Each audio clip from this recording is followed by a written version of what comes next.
Good evening and welcome back to the Skypoynt NASCAR Truck E-Series here on a Tuesday night. We get through the championship round number 9. Similar racing what we seen last week, Superspeedway action. Not Daytona though, Talladega round 9. And also the second time of the series that we've been here at Talladega for, well, one of the 3 legs you need to take for the Royal Triple Crown. That's all underway here today. They're in practice with 4 minutes to go. Then we'll move into qualifying. Then we'll get into an 80-lap race here at Talladega. Peter Gretton, Josh Schultz in commentary. Super Speedway action. Can't get enough of it, can we? Yeah, no, definitely not. Got to love some super speedways and got to love the awesome pack racing that it brings along. It's going to be good as well, and we all know that Talladega and super speedways, well, that's all about your fuel, all about your spatial awareness, all about your strategy. Buy your ticket to the last leg of the race, and the race will begin here probably some 70 laps down the road when we probably get into the last 15 or last 10 or so laps of the race. But it all starts from the green flag, and it's all part of the plan. How many plans are they going to go through tonight? A, B, C, D, E? Not too sure. That's Talladega. That's Super Speedway, and that's the NASCAR trucks. 75% fuel cap, 80 laps is the distance. 2.6 miles is one trek around this sensational track, Talladega. It's known for the big one. I don't want to talk too much about it. I think we've seen the big one already this season to, well, pretty much not have any more. But in the real life, Lincoln, Alabama, in the United States is where Talladega is located. And we're all located in the safety and comfort of our own lounge rooms to welcome all the viewers on both platforms live again on the LR Esports Network, and also the Skypoynt Oval Leagues as well, and Facebook page. Go check them out and hit the follow, especially on the Skypoynt. Push that and get the followers and see if we can get the reach there, Jai. But have a look at that for race facts. 80 laps of plate racing coming up.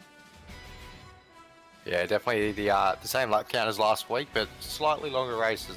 Talladega is just that little bit longer as a lap distance as well. So pretty much the same concept as last week when we were at Daytona, and it's going to be some tight racing and see if these drivers elect to go too wide early or really shuffle down to a single file kind of freight train style of racing.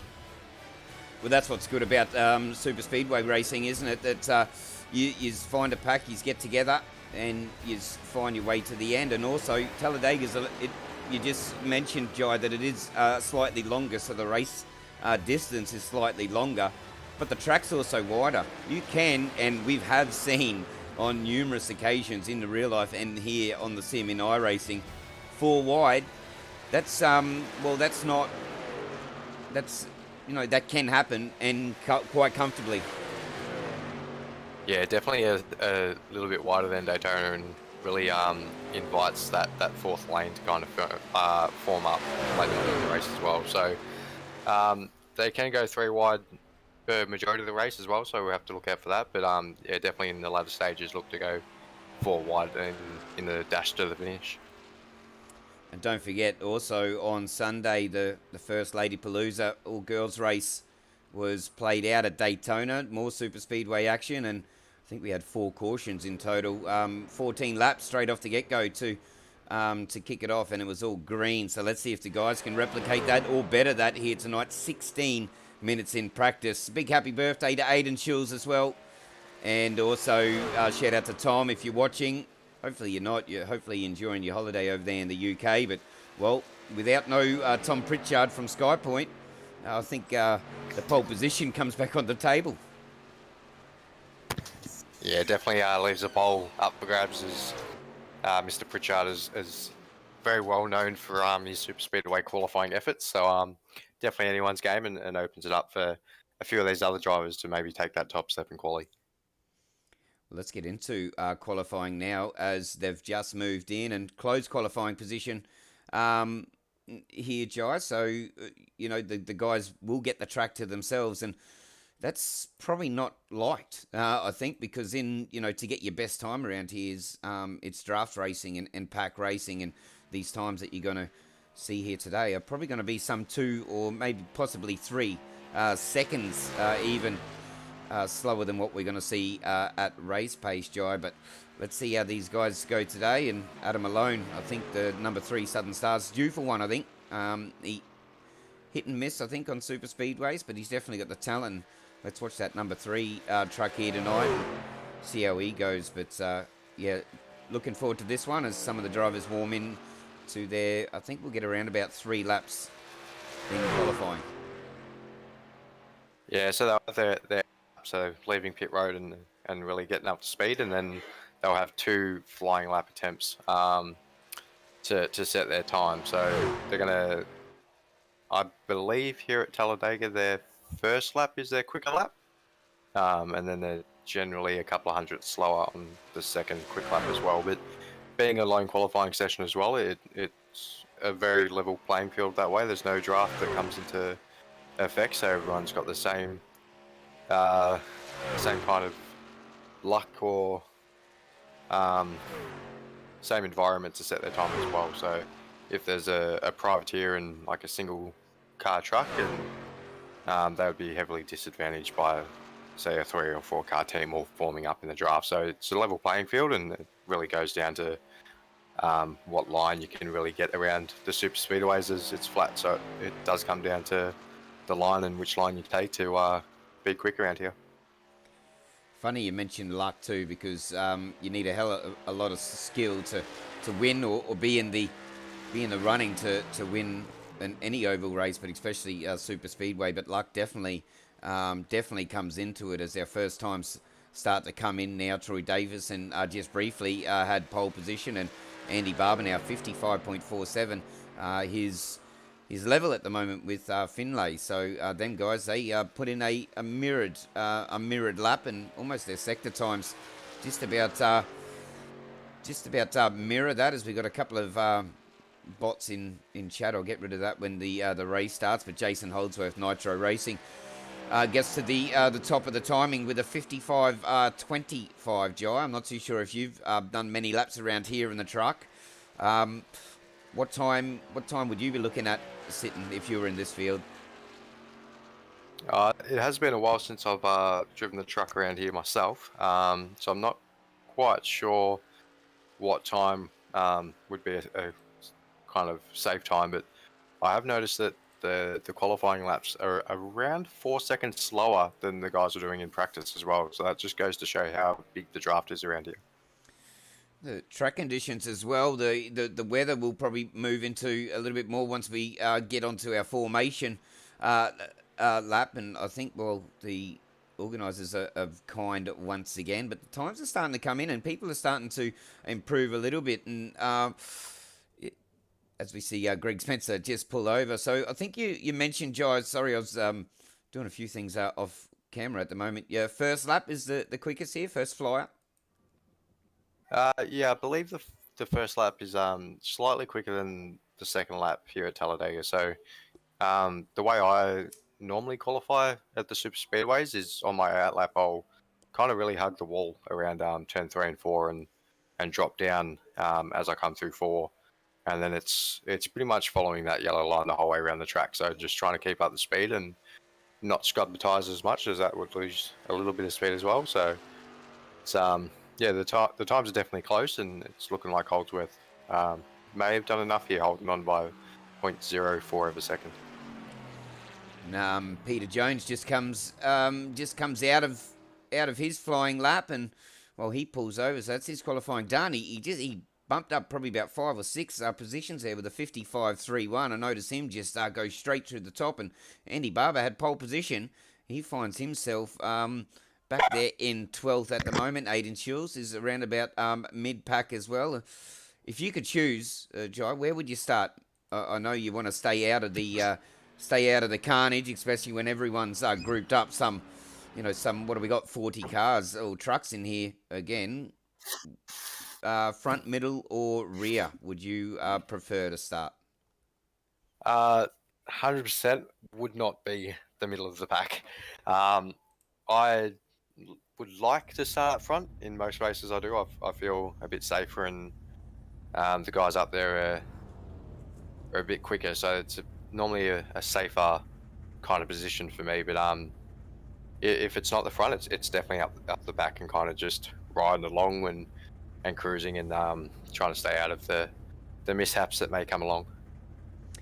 It's going to be key from the starts, from the restarts. Can we get green running? That's what we want.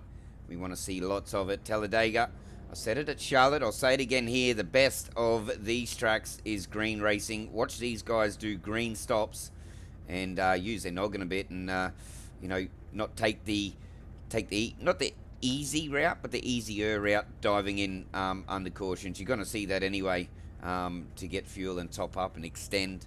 But let's hopefully that the yellows few and far between, and let's hope to have a good night of racing. Round number 9, the Skypoynt NASCAR Trucks E-Series here at Talladega. Second time of this season. We'll be here once again, and I think it will cap off the series.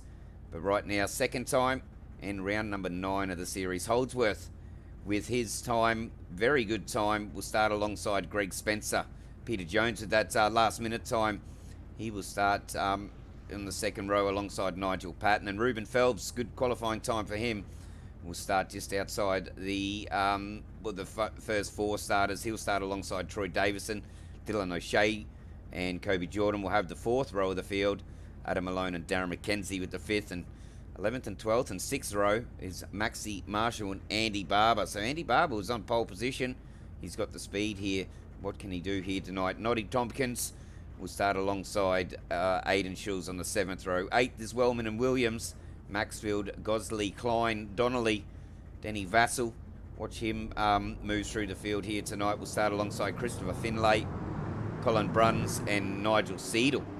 We'll have 24th and 12th row. 13th is Clegg and Reese May, Troy Mortensen and Henry Fenson will start out at 28th position. Blackburn, Taylor, Kosh, Douglas opting to start outside all the incidents we could get, as his teammate Skurlock. Craig Roffey will start with him. Chris Tomlin and Kai Turner also have sort of taken a leaf out of their book. We did see the big one last week. Kim Roffey, Tony Roffey and Derek Jacob rounds out this 39-car field here at Talladega. It's going to be great, Jai. Talladega, Superspeedway, sprint racing, plate racing. It's got a million names, but one thing's for sure, we're going to have action, and action aplenty. Good racing as Greg Spencer and Ruben Phelps will bring us to the green. Yeah, definitely looking forward to it. And just going through that kind of grid walk then, I've noticed a few teams kind of sitting around each other. So the Southern Stars all qualified around each other. And then we've got the Roppy guys in from the middle split racing, and also Skurlock and Douglas teaming up as well, all starting from the back. So there's a few teammates and kind of already trying to get in line. And we've even got Spencer and Nigel Patton up the front as well. So it looks to me like a bit of a team game again this week, being the Superspeedway. Just before we go green, g'day to Tom Pritchard all the way from the UK on holidays, mate. Hopefully we turn it on for you tonight, and hopefully you're enjoying your holidays, and see you back here in about a month, I think. So Tom Pritchard chooses holidays over a championship, and so he should. Superspeedway, though, you picked a night that you would have enjoyed. GoCo restart in play again tonight.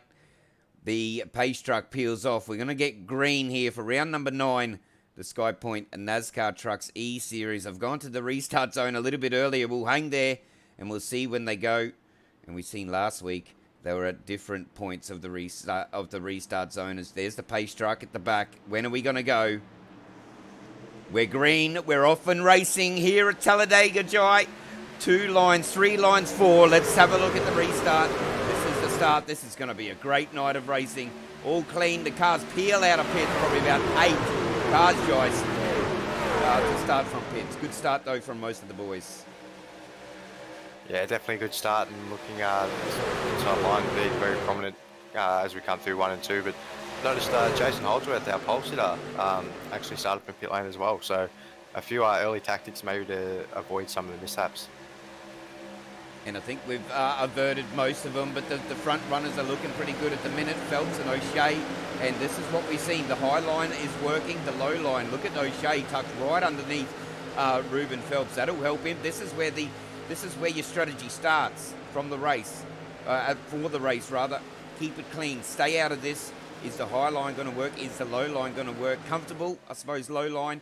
High line's probably where the pace is. Don't worry about tyres. We won't need them. The high line working all right. But these guys, look at these guys. They're starting to push and starting to break away a little bit. The 06 and the 900 machine of O'Shea. Yeah, definitely looking pretty solid and staying very, very close, even through turn 1 and 2 there. So O'Shea's looking to push Phelpsy, and it's looking pretty good at the moment. So, but yeah, definitely strategy starts from lap 1. Not so much tyres as you mentioned, Pete, but definitely the fuel. So as long as you're not punching that hole in the air and you're sitting behind some trucks, you're going to save fuel. So definitely strategy in their minds early on. And while we're close up as well, and we're ready for the action, when it happens, like 3 of 80, nice green start. Let's do our first crank it section of this from this broadcast. The guys are so close together, and a couple of guys opting to move down a little bit, but Peter Jones now leads. No, I'm not too sure. My timing's just gone on the blink. Joe, it does, doesn't it?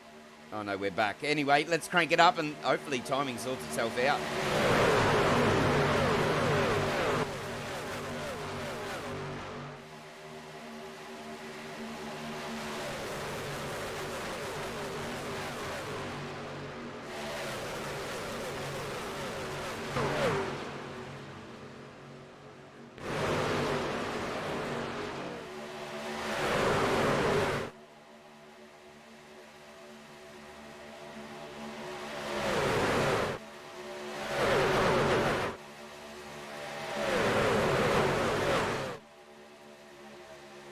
Keeping those 2 lines going. The high line starting to work. Greg Spencer wants to take that bonus point. O'Shea gets into the draft. High line or low line jibe? Would you stick the high, or for the faster, or the comfortable being the low as the 900 drops down below Spencer now? Good little battle at the front.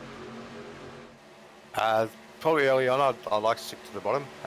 Generally where I kind of sit early on in the race, but definitely looking for the high line if you can get a run and kind of get up towards that wall and kind of make your way around the outside.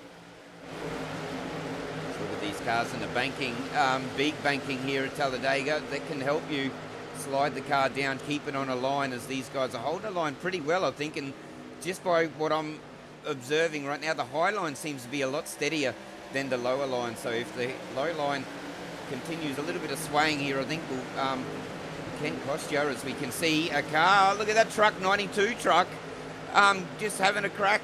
Pacey Clegg bringing it 3 wide early on, lap 5 of 80. A little bit wobbly too up there by the wall, and you don't really want to be looking in your right monitor. In the third line, we're going to have a couple start up here. Or too early, Jai, for 3 wide, or have a look at this. As 3 lines, 023 of, I think that's Troy Maxfield.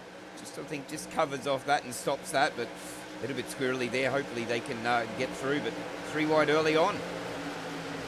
Yeah, definitely very early to see 3 wide, but he definitely got the run and was making that work. And then I think it was a 5th car in the outside lane there, kind of just moved up a little bit and just blocked that run off. So now he's been hang out to dry up in that 3rd lane, so we'll be looking to drop back to that 2nd lane and just kind of get into the draft. But it'd be a good experiment and a good test to for later on in the race, and seeing how those runs can work as well. Get to know who you're racing as well, and seeing what you can do, getting as close as you can, and just testing the waters. The side draft will come into play as well, but these guys out in front, Maxine Marshall and O'Shea. I think we've seen Ruben Phelps just drop back. Remember, he was leading, or up the front. He must have sensed something, and he's got out of there. So that's probably when my timing sort of thought was on the blink, but no. Ruben Phelps is just taking himself out of there, and just going back from the when we did restart this, or start this race initially, Joy. You notice that Holdsworth started from pits, so that's just probably another bonus I think you can get. But do you think that can play out starting from pits, even though we're having a green start or clean start like we have now, or does it have its cons, and that is green racing? As we have a look at this third line, still trying to get going in the middle. Yeah, so starting from pit lane, it can work. Oh no!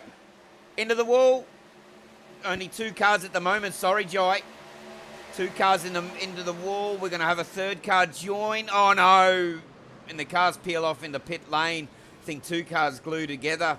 Jai, that was just a 2 car. It was so soft too that that secondary part of that incident. Sorry for talking over you again. We'll go get a replay when I can get it there, Jai. But that looks soft. That incident in it. That's secondary. I think all the cars moved down low and they followed. But you'll see now a few damaged cars in. What do you make out of that early on? Lap 8 of 80, 10% of the race done. I think, well, the third lane this early on, we probably sort of envisioned that. Yeah, it's definitely always a risk at Superspeedway racing, but yeah, just that initial contact looked quite soft as far as oval racing accidents do go. Kind of just a little bit of overlap, and then the first car kind of rotated over the second car's nose and up against the wall quite softly. So I reckon they may have got away with that damage-wise, but as oval racing and the banking, naturally the cars are going to slide down, so it's just a few drivers maybe not checking up as much as they should, and just adding to the collision as we just check out the replay of the incident. So that green car was very lucky to avoid that, very heads-up driving, and yeah, it was very soft up until about that point, where even those 2 cars there, it was still quite soft contact. So hopefully they've gotten away with it and not too much damage. And I think you're right there. I think they would have got away with that. And the fact that it brought out a caution. Here's that green car. I think, I'm not too sure if that was Wellman. You could probably correct me if I'm wrong. Was that the green truck that we seen get through? I think he might have been a little bit too far up the front to be that car, but I'm still hunting to have a look for some onboard footage, because he was close, Jai, and it's all about getting the 50-50s right, isn't it, when it comes to sort of, you know, do you go left or right at an incident, because we're doing 290 kilometres an hour in these trucks, and everything happens so quick, even though that was a slight soft, and we'd probably much rather a softish incident like that rather than a big one earlier on. So we'll get green racing back underway soon, but yeah, definitely, yeah, the third line probably a little bit premature, just testing the waters. Yeah, it's definitely worth the experiment. Maybe not as early on as lap 9, but definitely worth kind of experimenting with the runs, and where you can kind of take those runs just for the later part of these races as well. So if you don't know what the run is capable of, if you were to try it on the last lap, 9 times out of 10 it's not going to work if you haven't tried it at some point in the race before. So at this stage it's a little bit early, but they'll remember exactly how that run went when it does come down to the money kind of stage of the race here tonight. Lap 9 of 80, so we've still got plenty of racing to go. Tomlin, he stays out. He probably, I think the only reason to stay out is probably, Jai is probably thinking there's might be a caution straight after this caution, and then he'll dive in then. I'm not too sure whether that'll help him too much, but time will tell, because most of the field, in fact, come in, well, all except for the top 4. Yeah, maybe he's thinking it could be a lot.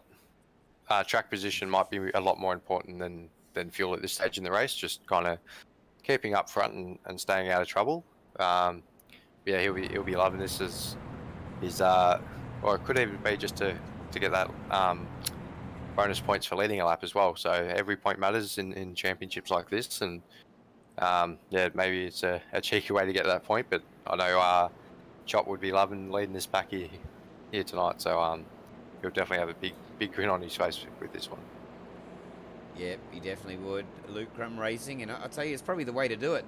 Probably the safest way to get that point, isn't it, Jai? Is lead it under caution as the lights go out. We're going to go 1 to green, or we are 1 to green, and So that was cleaned up nice and quickly to get back underway. But yeah, definitely Chop there, or Chris Tomlin, as he's showing up on the timing. Well, he'll be enjoying this, and he gets to lead him to green for the second time, or the first caution period back to green. So when will he go? Start, middle, or end of the Geico zone? We're just passing that now. Next time we pass that, we'll be live again. Actually, I think that's just a sponsorship board on the side. That was just the Geico sponsorship side, not the restart zone, guys. We're only 30% through this lap, and big lap so far, around about the 51s is the best that we can get out of these boys, and that's in the draft, and they're going to push on. But the gap and that green period racing, it all comes back down to all close together, and you got to get your head back into it and settle yourself down again. Yeah, they'll be definitely looking for a clean restart, but more so than not, the race here tonight's been very clean so far, and a couple of 3 wide moments, but everyone getting out of it relatively clean. So a lot of the people that just pitted was fuel only stops, and a couple of just with slight damage repairs as well. So hopefully they got those trucks fixed up as we start to really form up and looking to take the green flag at the end of lap 10. 70% through. Tomlin, Gosley, Vassell, Bruns rather, Tompkins, Marshall, Maxfield, Spencer, O'Shea, and Pat. That'll be your first 5 rows once we get back to green. Pace trucks getting ready to peel away. Chop has control of the field. When will he go? Geico zone in play, remember. Can only go when you're inside this section.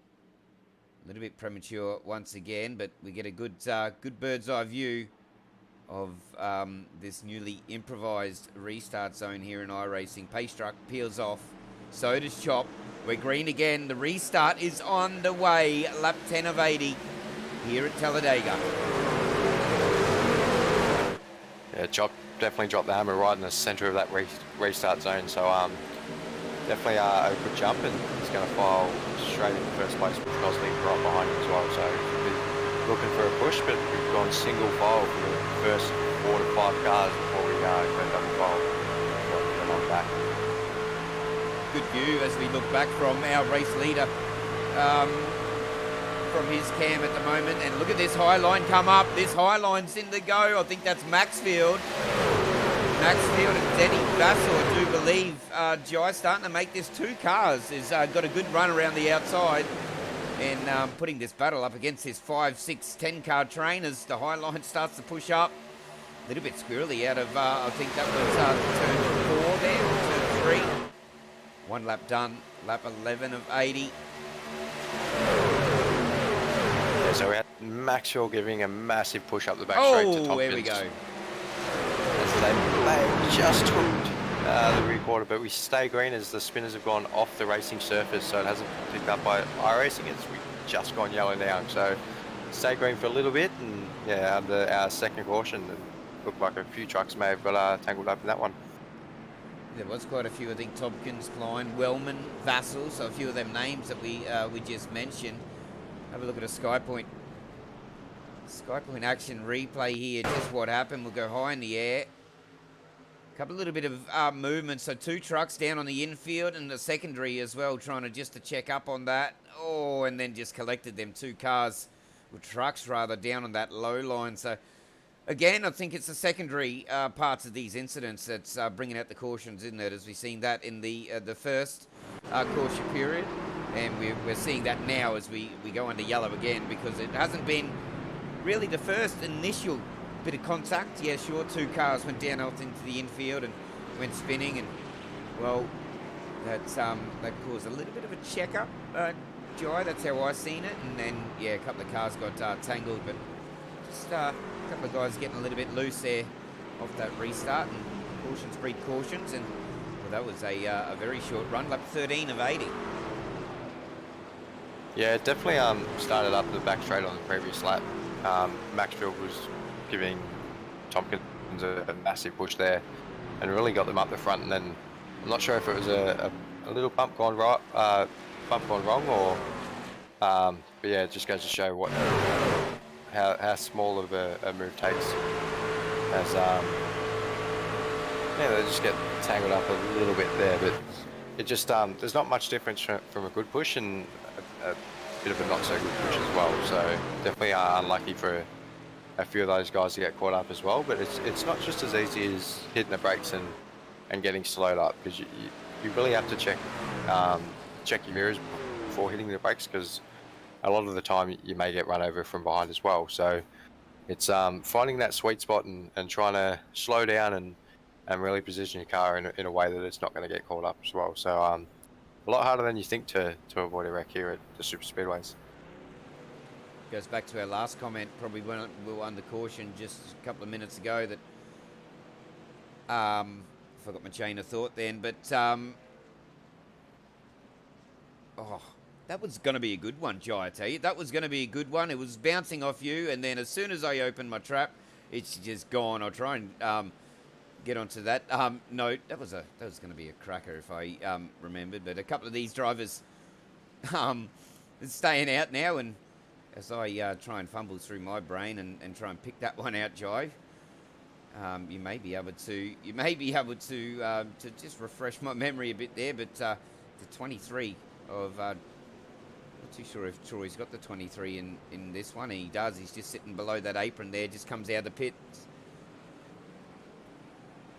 Yeah, good old Troy Mortensen, always running the nice number 23, and definitely a funky looking paint job Troy's got. He's quite proud and quite happy with that paint job, and is always letting us know about that if his paint's working and check out his paint. So definitely a cool kind of concept for Troy running in the trucks here tonight. Still good job. Currently down 10 from where he started, sitting down there around at the back, and he's got Derek Jacobs there for company, or he may be out of this race early, so I'm not too sure what happened to Jacobs there, but I can't actually get his car up there, so that's unlucky. And a couple of these drivers starting to do a few alternate strategies and trying to get track position. There's a few of these drivers stayed out now, Jai, so we've got 3 drivers in the top 5 that last pit on lap 8. The rest of them pit on 13, so track position I think for a few of them. Yeah, so we got the 97 of Warwick Taylor and the 222 of Shannon Blackburn. They've stayed out under this caution period. And also Pacey Clegg in the 92, he stayed out, but it's scoring him in position 5. So every other driver's elected to come back down pit road under this caution. So there's 3 drivers that have stayed out, but all the tyres will still be the same. It's purely fuel numbers for that one. So and with Derek Jacobs, I believe he may have had a hardware issue, so I don't think he's been able to take the green flag here tonight. But I believe it was the steering wheel. May have not been playing ball tonight. That's unlucky. He hasn't really had a luck-filled start to this championship, racing from all the way over there in the United States, and good driver, handy driver as well. Just haven't had the luck that's required. He's sure got the skills, so hopefully he can bounce back from that. Derek, if you're watching, mate, tune in and scope your opposition for next round, where we go back to the 1.5 miles. Totally different kettle of fish, this super speedway, and a little bit more luck needed, I think, to be successful in one of these ones. Yeah, he definitely hasn't had the best luck here in the Skypoynt trucks, but I've definitely personally learned quite a thing or two off Derek, and he definitely knows how to set one of these any form of NASCAR up as well. So he's quite handy with the engineering side of things, and he's quite handy with the racing thing as well. So hopefully he can get some stuff sorted as we go back to Atlanta next week. Atlanta as well. Kylie Rocks is in the chat there. Hey Kyles, how you going? Hopefully Andy and the boys do well tonight, and another happy birthday for Andy as well. And you hear it a lot from mainly the Fishy boys jump in there and they say happy birthday. The Fishy boys have birthdays just about every other day, but no, it is in fact Aidan Schill's birthday. So let's see what the number one truck can do here tonight, and see what these guys can do as we're just about ready to go back to green. Warwick Taylor, Shannon Blackburn, teammates in crime, or partners in crime, I can say. They're going to lead us to green. They've got the front row locked out, so that's probably a bonus. They'll be counting themselves in too. About 90% through a Geico restart zone coming up. Second caution of the night. Skypoynt NASCAR Trucks Series here at Talladega. Round number 9. And we're back underway. Good restart. 2-1-2 of Chop goes with him. His teammate Blackburn just missed. Oh, no. No. 2-1-2 into 43. We're going to go yellow again. And quite a few trucks involved in that. So we didn't even get 20 metres or 50 metres this one. Chop, well, sorry, Jai, that was a messy restart. Yeah, it was a very strange one too. They really put the hammer down and got a nice clean restart, but it looked like the pole sitter then kind of just all of a sudden stopped going, and I'm not sure if it hit the brakes or just maybe an engine blown or something like that, but it definitely put Chop in a place with nowhere really to go as you check out the Skypoynt replay. Oh, engine! You see that? We'll go back have another look at that, Andy. But I believe now I was wondering why Spencer went back to pits. I'm pretty sure that was Greg Spencer, Jai, with an engine expiration. Let's have a look. Hopefully I've got it here. We're right on board when I do get it. Oh no, so Greg Spencer was caught in the secondary incident. So that's what sees him tow to pits. Yeah, we'll have a look off that. I think that may have been another driver there, but definite engine expiration right on the restart too. If you could pick worse times, I don't think you could. Definitely an unlucky spot to blow an engine if there is more of an unlucky spot to do so. But if we could, Pete, if we could jump on board maybe the 97 for that restart, just because in these trucks there is an option to run a H pattern gearbox. So I'm just curious if he's maybe gone from second to first instead of third, and that's when the motor may have popped. Let's have a look as I'll just scroll through this this list. As we expected, the drivers will be going through pit lane, grabbing that extra bit of fuel. Remember, tyres is no issue. We went green, so we'll jump on board with the 097 of Vassal and have a look off this restart. So we'll be on board. It would have been the 97 the truck. 97, so not the 097. Yeah. So Warwick Taylor. Let's have a look here and over. Listen.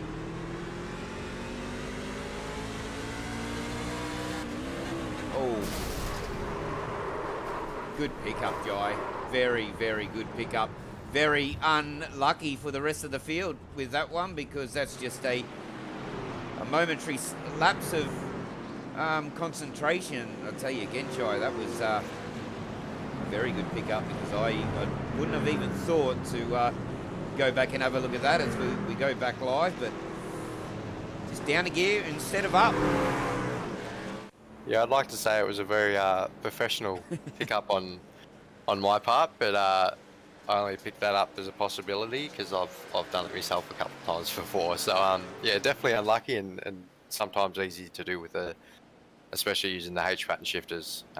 Sometimes you really kind of get in the zone and really paying attention with the trucks around you, not so much where you're chucking that shifter up to next. So definitely unlucky, and definitely unlucky from doing it in the lead, and kind of caught up a few trucks because it's kind of the last thing you're expecting is you get the green flag. So definitely unlucky all round, and hopefully those trucks can get a few repairs done again and kind of get back out there and keep trucking on.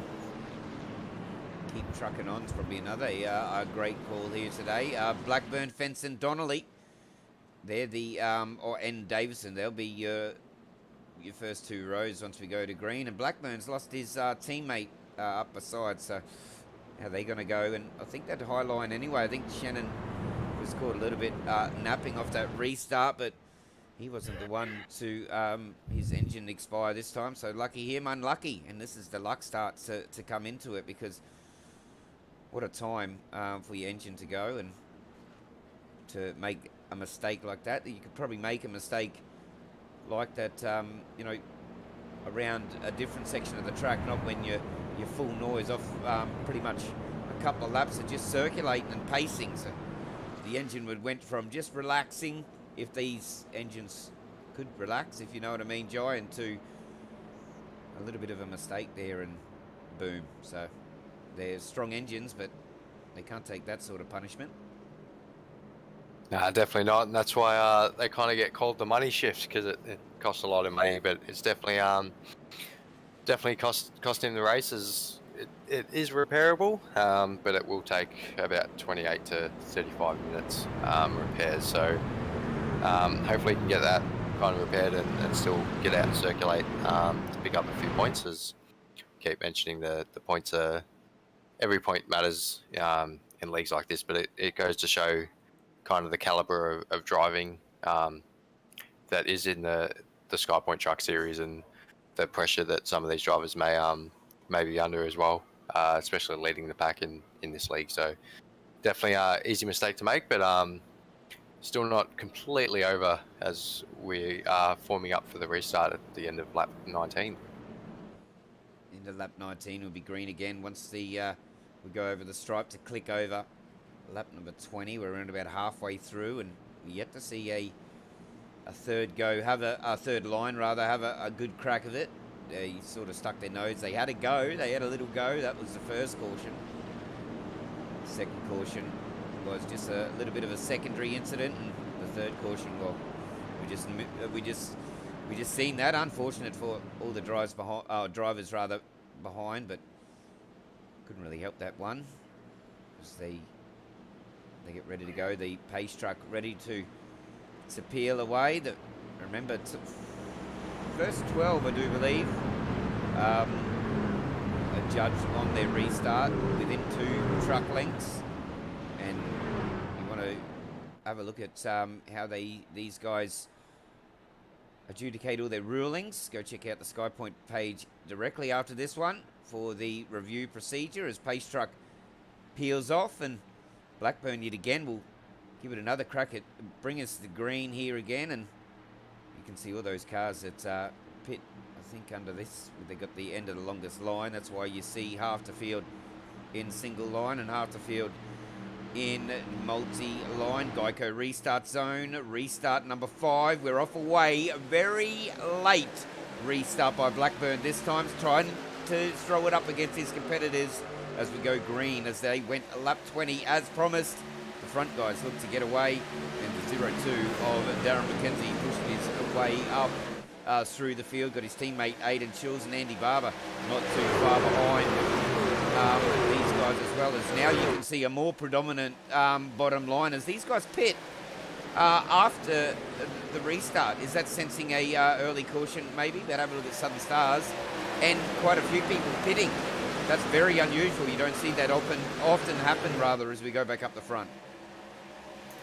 No, I don't think they're pitting. They've just dropped below the yellow going down the back straight. Because, yeah, you were spot on. They would have said something, and they would have just had a discussion and kind of had a chat about that's maybe not what position they want to be in at this stage of the race around certain drivers, and just pretty much racing up the front, as it's still maybe a little bit too early to do that. But we've definitely got 2 of the Sim boys looking good up the front, as they both restarted on the second row of each line. So look for those guys to look up, as we start to see these 3 wide at the moment. So definitely have to keep an eye on these, and as we go 3 wide and get really some good racing underway. We were 3 wide briefly. The third line was working. We still got a truck stuck in the middle. That's the 110 machine of Henry Fenson. He wants to get through. He's got no one working with him as well. If he wants to go up, he's got to do it now. He can't come down. You don't want to be left. He's got nowhere to go. You don't want to be stuck in the middle, do you, Jai? You want to drop. He's lost his opportunity to go up now. He's going to have to just sit there, wait it out. You'll probably see him join this this high line as Skurlock comes up to give him a little bit of a hand. No, he bypasses and he goes, no, mate, you can have that middle line. The high line, very high line, becomes 4, and the bottom line now is starting to work. And these guys now, I feel for the bloke Fenson stuck in the middle. What would you be feeling like that? Jai, have a look at it from his onboard. Yeah, it's definitely not somewhere I want to be, especially on my own, but he did a really good job actually coming out of turn 4 last time by. He was a side runner, so he actually kept with the leaders and didn't lose too much time as he darts down onto the apron there. So definitely there was a gap there, and he elected to take that quite abruptly. But no, definitely a good job on the side draft to keep up with those leaders when he was stuck in the middle there. Oh, that was a very, very dicey sort of going from middle of 2 fast lines down, cutting across. The gap was there. Gets a little bit loose as he joins the apron. Keeps it clean as we see another truck dropping down. So that's our high line now is starting to dwindle a little bit. The Sim boys, they're staying up there and they're making it work, Jai. But right now, Dave Douglas and Kay Donnelly working together as we see the third line start to form again. So these guys are really keen to get that third line working. Yeah, they're definitely experimenting with that third line in both the straight and the corners, and kind of seeing where they can take those runs, as mentioned before, like kind of experimenting towards or thinking forwards to the end of the race and where to use them. So definitely a few more drivers kind of poking the nose out and seeing if that's something that they can make work. 06 of Ruben Phelps, down 2 from where he started, sitting in 7th, doing a good job. He's starting to get a little bit antsy too. I've been watching him just a little bit, you know, in the last few laps since this restart. He's looking a little bit racy, he's looking a bit antsy, sitting behind Reese May there and in front of Skurlock. So these three will be working together, but 06, he doesn't look to be following quite comfortably just yet. He looks to want to pop the nose out. So we'll keep an eye on this little battle here as the guys start to click over laps quite nicely now. 24 of 80, and just as I said it, Ruben just lifts a little bit there, and he may have the broadcast running. You don't want to get caught in a race at this point of the race if you're picking up what I'm putting down, Jai, do you? But it's easy to do. It's easy to do. We're all racers at heart.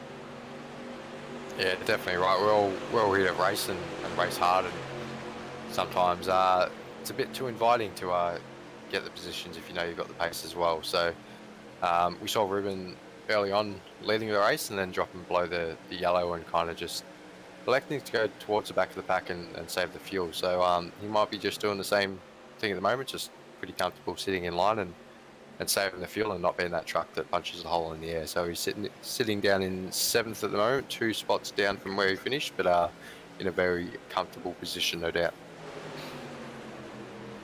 We just keep moving further through the field a little bit, riding on board with the 18 machine of Kai Turner. He's had pretty good luck. Crashed out of a couple, not so good finishes in a race here and there, but he's pushing and he's doing everything right this race so far. And I tell you, if I was the 018 of Kai Turner, having Skurlock and Phelps and Reese May and Stevie Duff up in the sights as well. If he could just hang with this pack here, I think this pack is where I'd be hanging around. Lots of good names and lots of reliable names where you know that they're not going to do anything silly, and if they do, it's a total mistake. But bottom line seems to be where it's working now. They've dropped all but 2 cars dropped to the bottom line. A little bit of smoke there. I think that may be another engine. I think that was Troy Mortensen this time.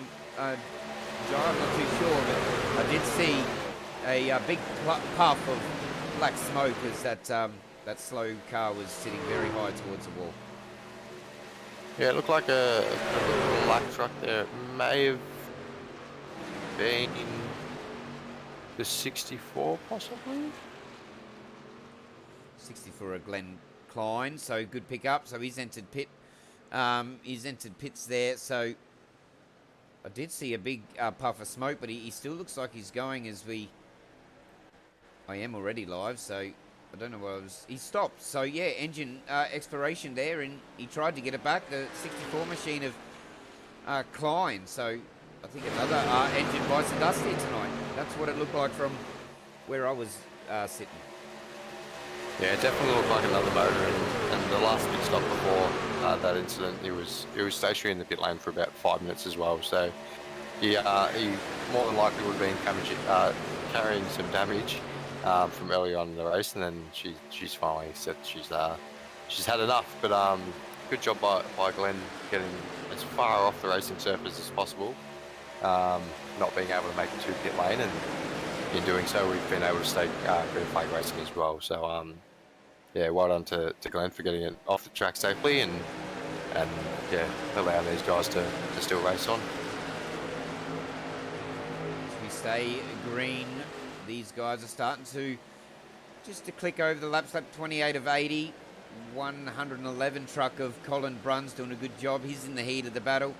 And a little bit further, these are these guys that we've seen. They started a little bit further up. I actually got mistaken. I thought they may have been pitting straight after the restart. You, in fact, again, Jai was correct in dropping below the yellow. And listen to these names rattle off the tongue. Their positions, they don't really show with these names. Holdsworth, Jordan, McKenzie, Barber, Schulz, Malone, Jones, Vassell. All those guys just playing it smart. And at the moment, working together nicely. Have a look at that. This is what you want to see, team racing at its best. And what more fitting, Jai, Skypoynt NASCAR Trucks E-Series, team working well. Let's crank it up and let's have a look on board the three. Adam Malone has got his teammates in front. So this is what it looks like on board the number 3 Southern Stars entry. Doing a good job. Still lots of racing to go. Just a tick over 50 laps.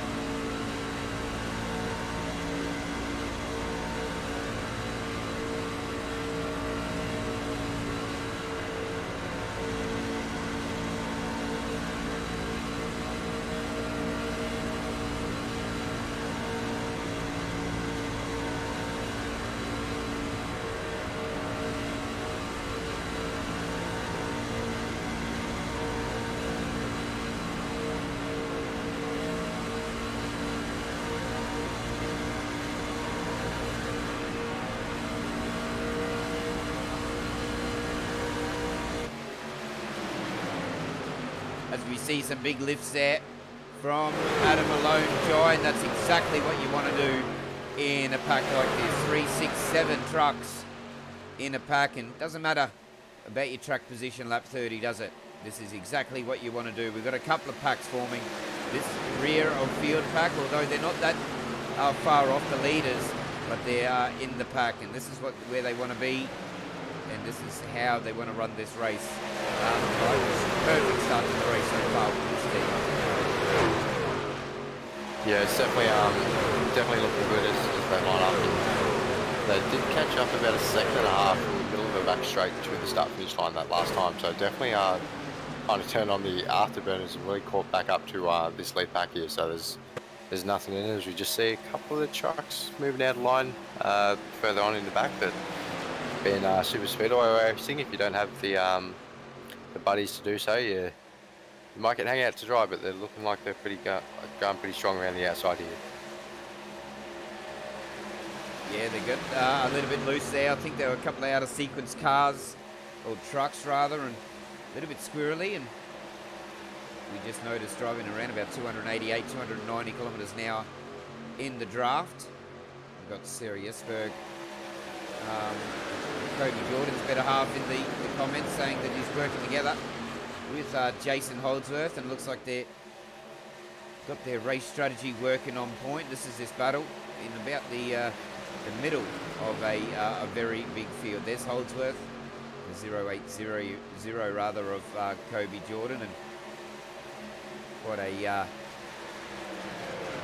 a good period of race now. I think, Jai, this is where you start to see these guys start to think of green pit stop. Last time they went down pit road for most of these were around about lap number 17, so around about 10 or 15 laps time we'll hopefully be seeing some green pit stops, and now that can throw you out a little bit, because 1 second too long can cost you quite dearly, as we've got a little bit of a battle going on. The 96 This gets underneath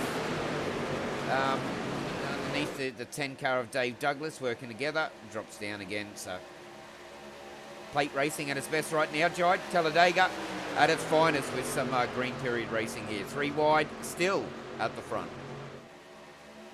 Yeah, definitely still a few trucks here peeking out to try and see if they can create that third line, but definitely probably too wide going majority of the way through this battle here. But green flag pit stops, probably 5 to 10 laps away, depending on which one of the cautions the drivers did come down on. So yeah, anywhere from 5 to 10 laps, I believe, that we might start seeing some green flag stops. Cross over the line to take the 34th lap. Donnelly, Marshall, Kosh, Davison, Tompkins. They're you guys that are up the front and doing a good job holding the 2 lines and doing a good job for their strategy. A couple of hard charges, a couple of big movers earlier on in the race. Jai, 28 positions for Tristan Kosh. It's probably one of the biggest movers there. And Dave Douglas up 25 also for the young fella Kai Turner. And I think, in fact, the biggest mover at the minute was Tristan Kosh, up 28 positions, currently sitting in 3rd position. So, but right now, up that amount positions doesn't mean a lot, apart from he's at the front. A little bit squirrely from these front guys, I've noticed, as they start to get out of some traffic. But traffic's starting to have a part now, and it looks good because they're hanging high and being predictable. Yeah, definitely very predictable and holding their lines quite well, but we might see a couple of these cars shuffling around a bit to try and get to that low line to make their big stops as well, and at the same time try and really find their allies and their teammates as well, as they really want to come out of pit lane with a few people to really benefit from that draft as well straight away and not lose too much time while they went back up. So a bit of movement to come, and yeah, some good racing and adjustments, and really using that line and the other cars to try and maybe even do a cheeky and hold them up high so they can't get to pit road on the lap they may want to. I'll tell you, that's something I would do. Know full well that you're ready for a pit strategy, and so are the guys to your right. Hold them out there for as long as you can, and while holding these guys out to that high line, sort of stops at a little bit of an undercut that these guys, they may want to do an early stop, or earlier than these leaders, but look, they can't. And that's just sort of seconds the fact that oval racing, you've got to be 3 steps ahead of everyone. You've got to be 5 laps ahead of what's actually happening on track, and plan your race accordingly. And these guys are doing a good job at the minute, and time will tell though. Jai, you said as little as 5 laps for this next strategy. Some guys pit on lap 13, so that's your top 3, Donnelly, Marshall and Davison. They've pit on lap 13, and someone else, Stevie Dubb, has also pit on lap 14, and a few of the other drivers a little bit further back. And then we got a big field of drivers in the middle that are pit on lap 17, Jai. So what do you do there? Do you square up your strategy with the guys around you, try and get on the same fuel strategy, or do you just play your own out and see what happens? Oh, definitely the more trucks you've got in a single file, so not so much double file, but if you can get more trucks in a single file, you're going to go faster. So Donnelly, Marshall and Davison are the first 3 trucks in this inside line, and they're the ones that, by the last stop lap number, the ones that are going to have to come to pit road first. So they're already cemented their position on the bottom line of the track, and not allowing anyone to get underneath them as well. So they're definitely thinking early and playing it safe to make sure that they can get to pit road on the lap that they want to, instead of getting kind of stuck up and held up by another driver that might be underneath them, as we see Tristan Koch just move down in front of Kate Donnelly and really cement that lead. So he might be thinking of very few stops as well. Tries 3 wide again. And these guys now, they're really starting to set themselves up. The whole field now, except for these 2 at the front, Jai, have gone down to the bottom line. I think you're on point when you said they're going to be pitting soon, because I get the feeling our first green stops of the night is just about to to be played out. The 110 machine, he pit. He pit a lot early. The 110 machine, Henry Fenson, he pit on lap 22, and he is an out of sequence car, so he'll just be trying to not to get in people's way, and he's just dropped below the. Oh no, that was the 220 machine. A couple of out of sequence cars there, Giant. I think that's going to be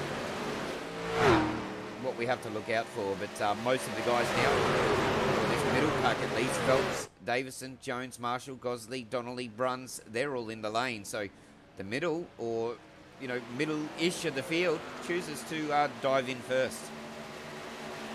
Yeah, and look for the Southern Star boys to possibly come to pit road this time by, as well, as they were one stop longer on their last stop. So look for these boys to peel off, and then a few laps later the rest of the field should all hit pit lane within the next 3 laps. Speak, and they will do as a few cars peel off. The right number all, the Southern Stars boys. Darren McKenzie is leading his team and doing a good job. 1, 2, 3, 4 cars working together, and Craig Groffey gets, I don't mind if I do, push me along, although the Southern Stars have probably got the benefit here.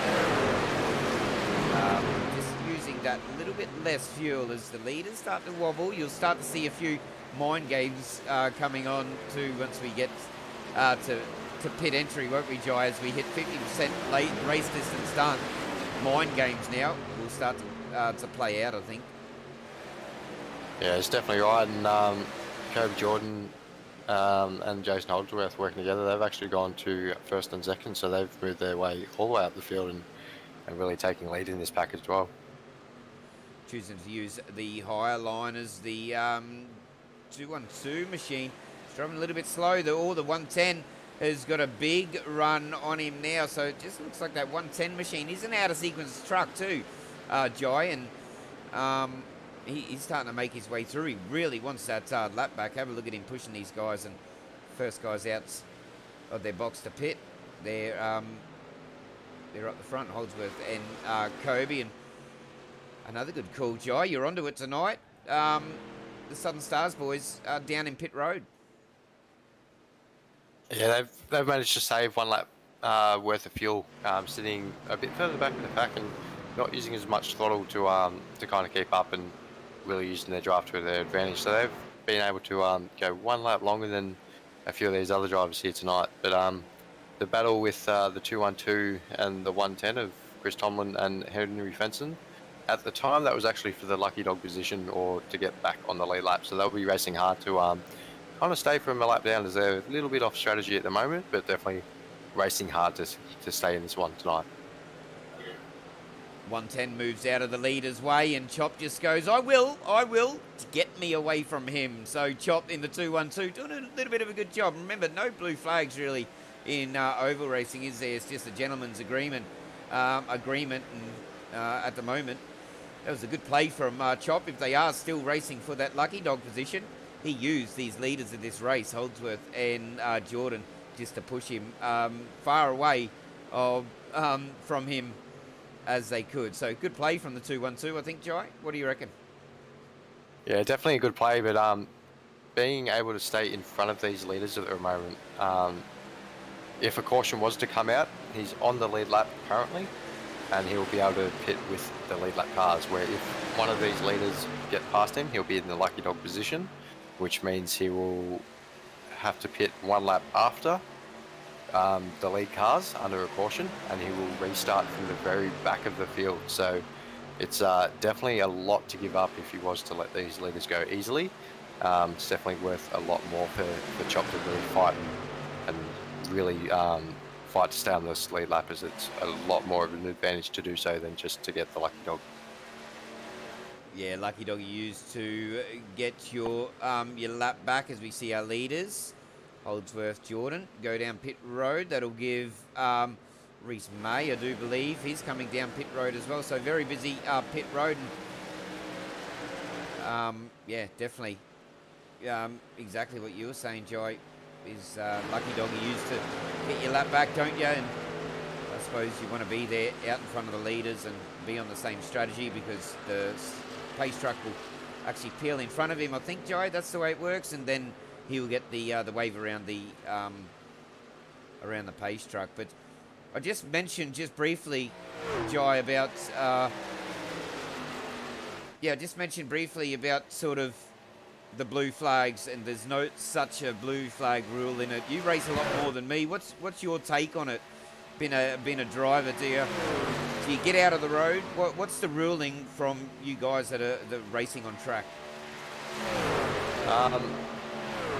Normally it creates a lot of arguments when I've been asked this question.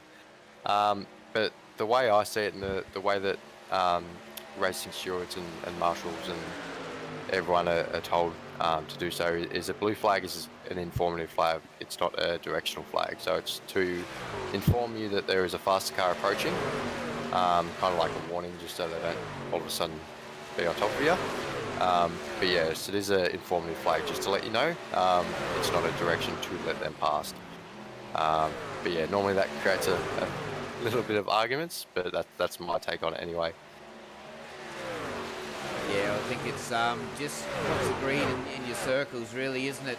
And the gentleman's agreement, and these guys, they look like they're using the gentleman's agreement wise. And one thing I've just noticed, this second pack, Jai, have a look at it. This is the second pack that we're concentrating on now. They're really linked up after their strategy, and this is the middle of the field. Well, it's not the middle of the field, but it's they're a little bit further back off this lead bunch, and I think we've got about 3 or 4 packs working together right now, but this pack now is extending in size. It's definitely stacking up, and as they say with Superspeedway racing, it is strength in numbers. But Kobe Jordan is actually in the lead at the moment, but a bit of breaking news: he's actually lost his teammate for this race, Jason Holdsworth, who was working together. I believe he may have been done speeding in pit road, as his stop time is about 40 seconds longer than what it should have been. So I think he may have got done on the entry to pit road for a stop and hold for speeding in pit lane. Well, even the best make mistakes. We all know Jason Holdsworth and Nitro Racing, they're a team, especially in the oval scene, to really show it to some of the opponents. And yeah, it's unfortunate for Kobe too. There he is, an innocent bystander, although he didn't lose any panels of his car or track position. He did lose his mate. He's going to try again. He's going to try and possibly pick up someone else. I think that's what I'd be doing, is maybe trying to drop back to the Southern Stars boys. And I think that's what he may be doing, as he just drops below Stevie Williams, and I think he may have his teammate. And you can pick up anyone, can't you, Jai? Anyone's better than no one, and strength in numbers. Yeah, that's exactly right. Anyone's better than kind of running around on your own, as we saw in qualifying. Qualifying, it was about 4 seconds slower a lap in qualifying than what it is in the draft as well. So definitely a big difference, and a big disadvantage when you are running around the track by yourself, over than like running in a big group. It's a very big group that we see now. And lap 47 of 80. I can't remember when we had our last caution. Don't really want to talk about them, but we're having a green run. That's what I'll say about that. I'm just having an incident come through with Henry Fenson. Not too sure what happened there. I'll have a look. But as we ride on over these leaders, it looks like these guys here are sort of using the best of both worlds, going a little bit high and then going a little bit low. Some of these guys have noticed, or it just may be they're just not sort of convinced which line they want now. But I'm seeing a couple of trucks just starting to experiment. Is it just me, Jai, or is this bunch really just really bunched up in the last 2 laps? Because yeah, there's nothing in between this front pack. Yeah, definitely was 2 packs merging into one. We had 2 prominent groups earlier on, and within a couple of laps, that 2 groups has turned to a 17 car pack, with possibly a few lap cars in between that. But it's definitely a 17 car battle for the lead. So yeah, quite prominent as they are starting to move around a bit, as they still do need to hit pit road one more time. But since we've had green flag pit stops already in the race, Pete, the last caution was on lap 16. Thought I'd mention that one. Lap 16. Tell you, you're on fire with backing me up today. Always good to call the race with you again. And Skypoynt NASCAR Truck Series, how good has it been so far? And we're over halfway, believe it or not, as we got a slow car, truck rather, just holding that line. And that's exactly what you want the lap traffics to do, is get out of the way. And we just spoke about that, the gentleman's agreement. That's pretty much what you do. And he doesn't want to get in the way. He's just dropped down. He's down now on the low line, out of sequence, but got a group and got a pack. But it's good. It's always good to watch NASCAR trucks here. Talladega, we haven't seen the big one just yet. 30 laps to go. Reese May, Skurlock and Kobe Jordan are your three. And pit one more time. And when that happens, that's when the elbows come out, isn't it, Jai? That's when the third line will start to really come to play. Because everyone wants to win Talladega, I think, because Talladega is such a big track in the NASCAR lineup as we go three wide. A couple of guys starting to experiment. Three wide briefly, pulls out. Skurlock doing a good job working with his teammates as well. But again, shout out to all the admins and everyone works behind the scenes. Have a look at this racing. It's all thanks to them getting to see it week in, week out. Reese May takes that, will take this point possibly. And here we go. It's starting to heat up. When do you reckon the elbows will go out, Jai? 20 to go, 10 to go? It really depends on when or if the pace car comes out again. You really want to make it to around the lap, I believe, 57, to be able to make it home on that final stop. So it's looking like these guys are really running single file, and these lap guys are getting out of the way quite nicely. So we're still seeing single file. A couple of points we've seen double file, but at the same time there hasn't really been any side drafting. They've left quite a gap in between the two lines as well. So I reckon it'll be a bit line astern until, yeah, maybe about 15 to 20 to go, and then the urgency might come to show. And if you could, you've been watching intensely as I have, watching and playing out these guys' strategies and who's in the better. Oh, wow! I tell you, Kobe Jordan very slow. I wonder what happened there. Troy Davison just narrowly missing. Now let's go back and have a look at a replay on that. Jai Kobe Jordan, a little bit slow and hit that apron, didn't he? He did get a little bit of a touch there. We'll go back on another replay just where he started this back in a different camera angle is what I wanted to do. So third time lucky, Pete will get it this time. Kobe Jordan went off track. Don't mean to play it three times, mate, but let's have a look what happened. This is more the aftermath than anything. A little mistake went off. Oh, in the 98. That was a contender too. The 98 truck. Big shunt up the rear. So that was Stephen Williams. Oh no.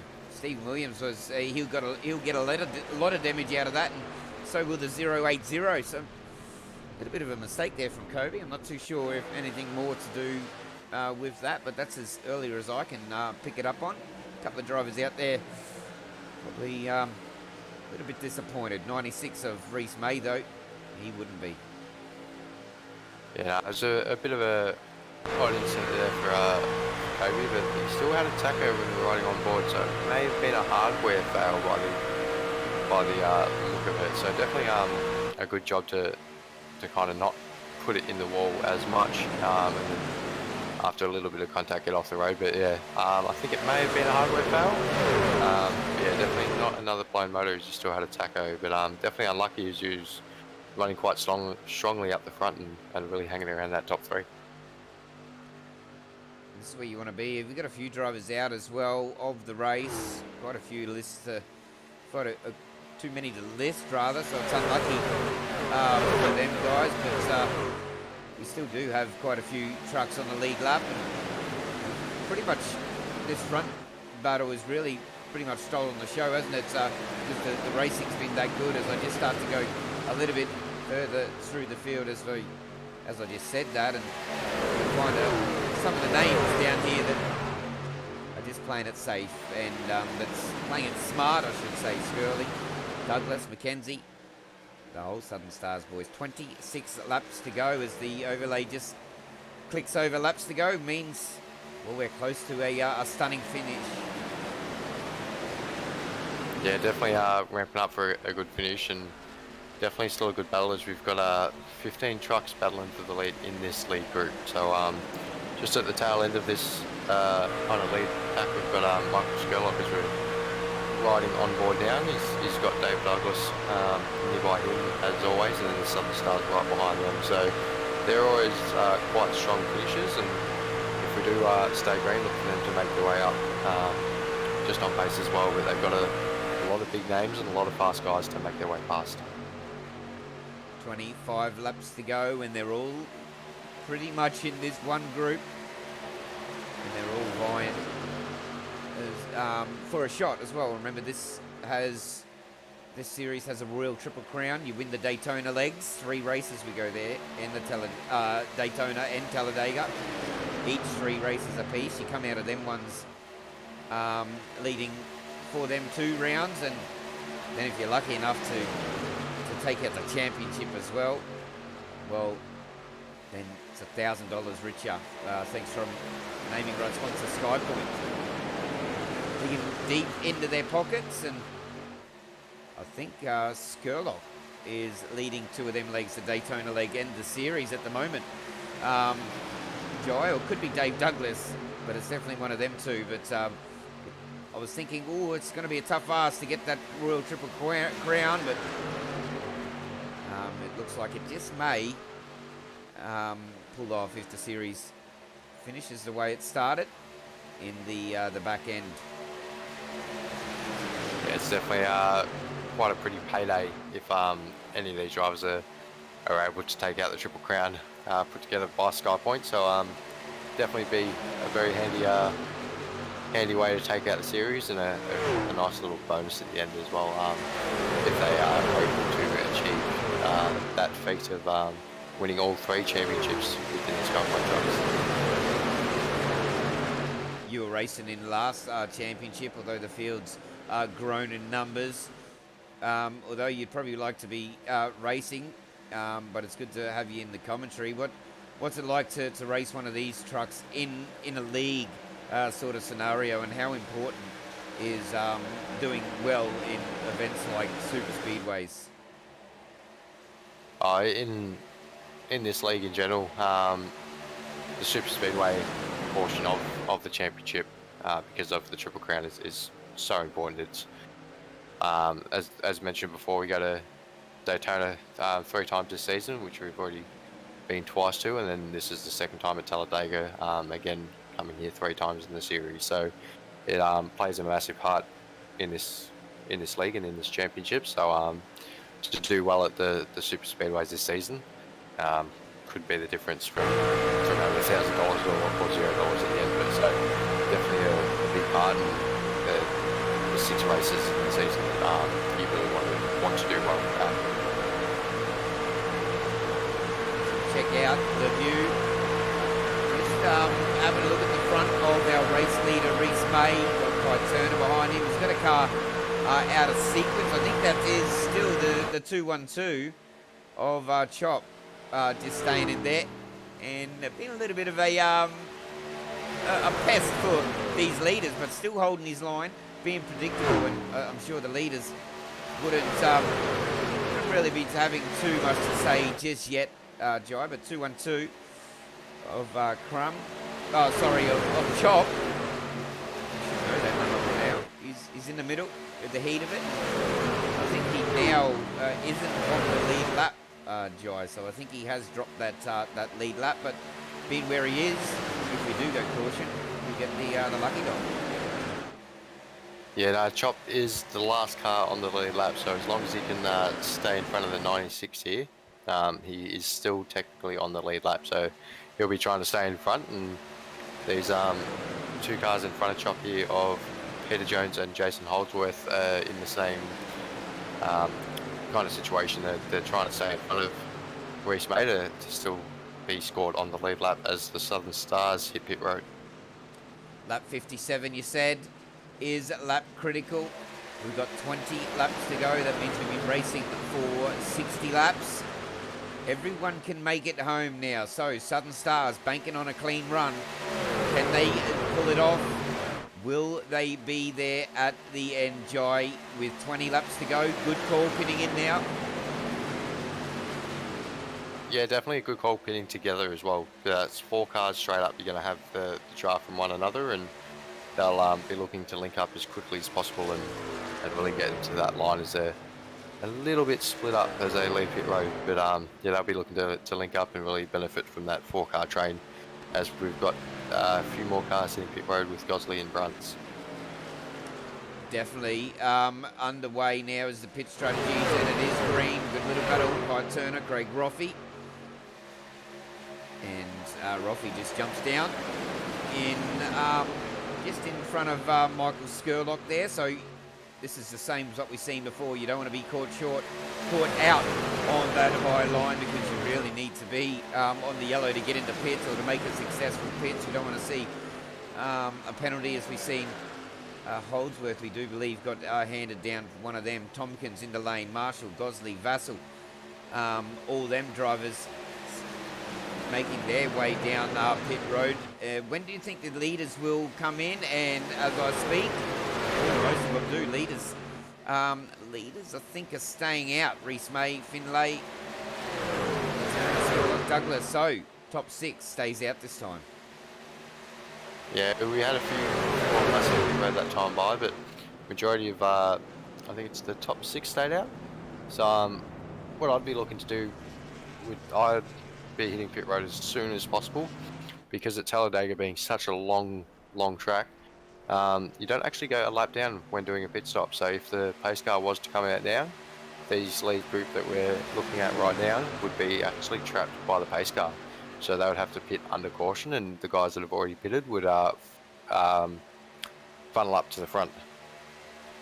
Talk at the front, Skurlock, Douglas, they're working in well. Reese May also, they've been really strong contenders. Dave Douglas wants to win this. He wants to be leading all 3 legs at the end of this one. Skurlock, Douglas, May, they're the names at the minute. But as you just mentioned, caution comes out, they're trapped. Strategy goes out the window. Rolling a dice with this one. I think you'll see these guys, the leaders, or anyone that hasn't pit, come down pit road, this one or the next one. I think it's getting that close now. You don't want to be getting caught short out. And if Talladega plays out Talladega, well, I think Kate Donnelly knows very well that he can win a race on his roof right at the end. So you don't want to be caught short when the elbows come out. But these guys, I think this lap or next lap, I think fair to say, Joe, I wouldn't be leaving it much longer than that. No, the only thing that's really helping them at the moment is how many trucks they actually do have in this line as well. So they'll be still quite quick, and their last of this time by, they have done a 51.66, which is the fastest laps of their races. So they're definitely putting the hammer down and getting the move on, and trying to do a bit of an overcut here, as we've got the top 6 still staying out, and then in 7th place, which is the first of the pitters, is Darren McKenzie in the O2. Working together, working the high line, 0, 2, then it goes 1, then it goes 3. Are they the magic numbers? 1, 2, and 3. Can their undercut work, and can these Southern Stars get their Andy Barber truck number 5 just hanging around there? And the high line. So these guys know that the pace is around about mid to high. I think we're talking off air, Jai, mid to high. They're looking for pace here at the minute, and these drivers also have a group to drive with. 15 laps to go. Skurlock, Douglas, May stay out again, though, out in front. As we see, Cade Donnelly and Ruben Phelps kind of doing the two-car tandem on their low line. And they've actually made it work quite well, as these 4 trucks have kind of stuck up high, and then they come down to join it. So that 2-car and the 4-car groups turn into a 6-car, so they should be moving on quite nicely soon. So yeah, the top 6 still electing to stay out and hang into that back and run a bit longer in this stint. So it'll be a bit of a splash and go at the end just to get home. Well, that's true too. They are trusting the field right now. I think the leaders, as they go into lead now, will stay on board with this battle. Donnelly, Phelps, McKenzie, because these guys have in fact come down pit road on lap 62 for Donnelly and Phelps, and lap 60 for the Southern Stars. 41 of Cade Donnelly leads this pack. What should be the lead pack, quite possibly, Jai. There's a little bit of gap in between them, but this pack, I think, should just have got that job done just by looking at timing, as we'll stay on board with these guys as the guys are now on pit exit. Skurlock, Dave Douglas, remember, these are the Southern Stars and Co. that are running together. They're up to speed. They're 199 kilometres, riding on board with Skurlock. 299 kilometres, 250. They're pulling short by about 30 or 40 kilometres in relation to this battle. Jai was led by, I think, Darren McKenzie and Co. They're starting to push. There's a little bit of a gap on 290 Ks as they're sitting on about 20 kilometres an hour faster than them guys. Can they link up? Is we going to see a 12-car train to finish? Oh, look at that driving down here, either side of them. They don't want to lift. 14 laps to go. Everyone is right to get home, Jai. This is where your right foot stays planted. Yeah, that's exactly right. And the just having a look, the 6 cars that did just pit, 4 of them were able to link up out of pit road. That's 4 lead lap trucks. 2 of them dropped off the back as well. So the secondary group, led by Simboy's Cade Donnelly, didn't quite get enough, as they got a little bit caught up in their own battle, I believe, but didn't quite get enough. But they're looking to link up and really run this this lead pack down. So they're looking to use the draft of every truck that they may come across and really get up to these guys. But 13 laps to go. They're running out of time pretty quick here. 13 laps to go. We're doing around about 50-second lap times. 51.36, in fact, is the fastest, or 51.21 rather, is the fastest lap of the race. Side draft now starting to come into play. I noticed the high line coming down, trying to just to check up and slow up these trucks, and that's what you got to do. Get as close as you can, slow them up, so you can get the gain. That's what you want to do. Get them 2 lines as close as possible. Skirley, Douglas, May doing a good job to hold them off. Back to this this secondary pack. It's about 6 seconds. I know 6 seconds isn't a lot when you're doing 50-second lap times. It's an eternity. 6 seconds, I think, is the gap. 5.27 seconds is the gap, rather, Jai, from this pack. 12 laps to go. Just on a hunch, we stay green. Can we get in there? Yeah, it's definitely going to liven up a little bit more with 12 laps to go, but we've got a few lap cars actually in with this lead 4-car battle, so it's definitely helping them out and definitely really benefiting them having the lap cars in. But other than that, we've got an 8-car train back here as we're focused on now, but they are running too wide, so leaving a lot of room in the middle, so the side draft is more likely not going to affect them, and they can run quite quickly without having to worry about that. But yeah, with 5.5 seconds up to the lead battle, they may want to kind of really link up and work together, at least until they catch that front back, and then at that stage they can kind of have at it. Look, this high line is starting to work now. Andy Barber's hanging on to the back of the 3 of Malone. But what's holding him out there, what I've noticed, is that the 06 of Ruben Phelps is when he sees these guys starting to get the push on, because they know there's no loyalty in NASCAR. As soon as that 5 is clear from that 41, the whole 4 cars, they'll drop down. Ruben Phelps, is counteracting that. He's pushing the 41 hard when these guys start to separate. Here's might be a different story. We've got the 212 lap traffic. Stays low. They get around. Not too bad this time, see? And now they start to push. So did I see that correctly, Joe? I think right now Phelps now is just stopping these guys getting down to that high, the low line rather as a team. Yeah, it definitely could be a thing, especially seeing the 4-team cars, knowing that the teammates aren't actually going to leave each other hang out to dry. They're going to still want to work together. So you're exactly right. They're not going to kind of drop down in front of Kate Donnelly there in the 41 until all 4 trucks are clear. We go back up the front and starting to get squirrely. We've got the lap traffic. Michael Skurlock checked up by the 119. That could be costly. Michael Skurlock, he doesn't want to lose the draft. Jason Holdsworth's going to come and say, mate, I'll give you a hand and push. But Michael Skurlock, he'd be a little bit hot under the helmet there. Clearly got checked up by an out-of-sequence car, but they're staying low. They're staying predictable. So these guys get a little bit of a reprieve. Kai Turner and Reese May there, I think, Jai. Yeah, a bit of breathing room and definitely a bit of a check-up by Skurlock, as he was kind of left with nowhere to go. It was a go caution with 9 to go, I believe. We are under caution. Aiden Schulz, truck number 1's involved in something there. That was that secondary battle, Jai. That was that secondary battle that we were just talking about, hanging with the second line. It was also status quo there for a little bit, wasn't it? It was all given enough room. Oh, gentlemen, there was no side draft as such. 8 laps to go. This is going to spice it up. Let's go have a look at a replay and let's see what happened. A little bit further back in the field, Aiden Schulz is doing a absolute superb job to keep it clean. Let's have a look what happened. They get a little bit squirrely. They're starting to push on, and bit of team friendly fire, I think that was. But I think the 0-3 getting into Aiden Schulz there for a little bit. He'd be gutted too right there at the end of the race, or towards the end of the race.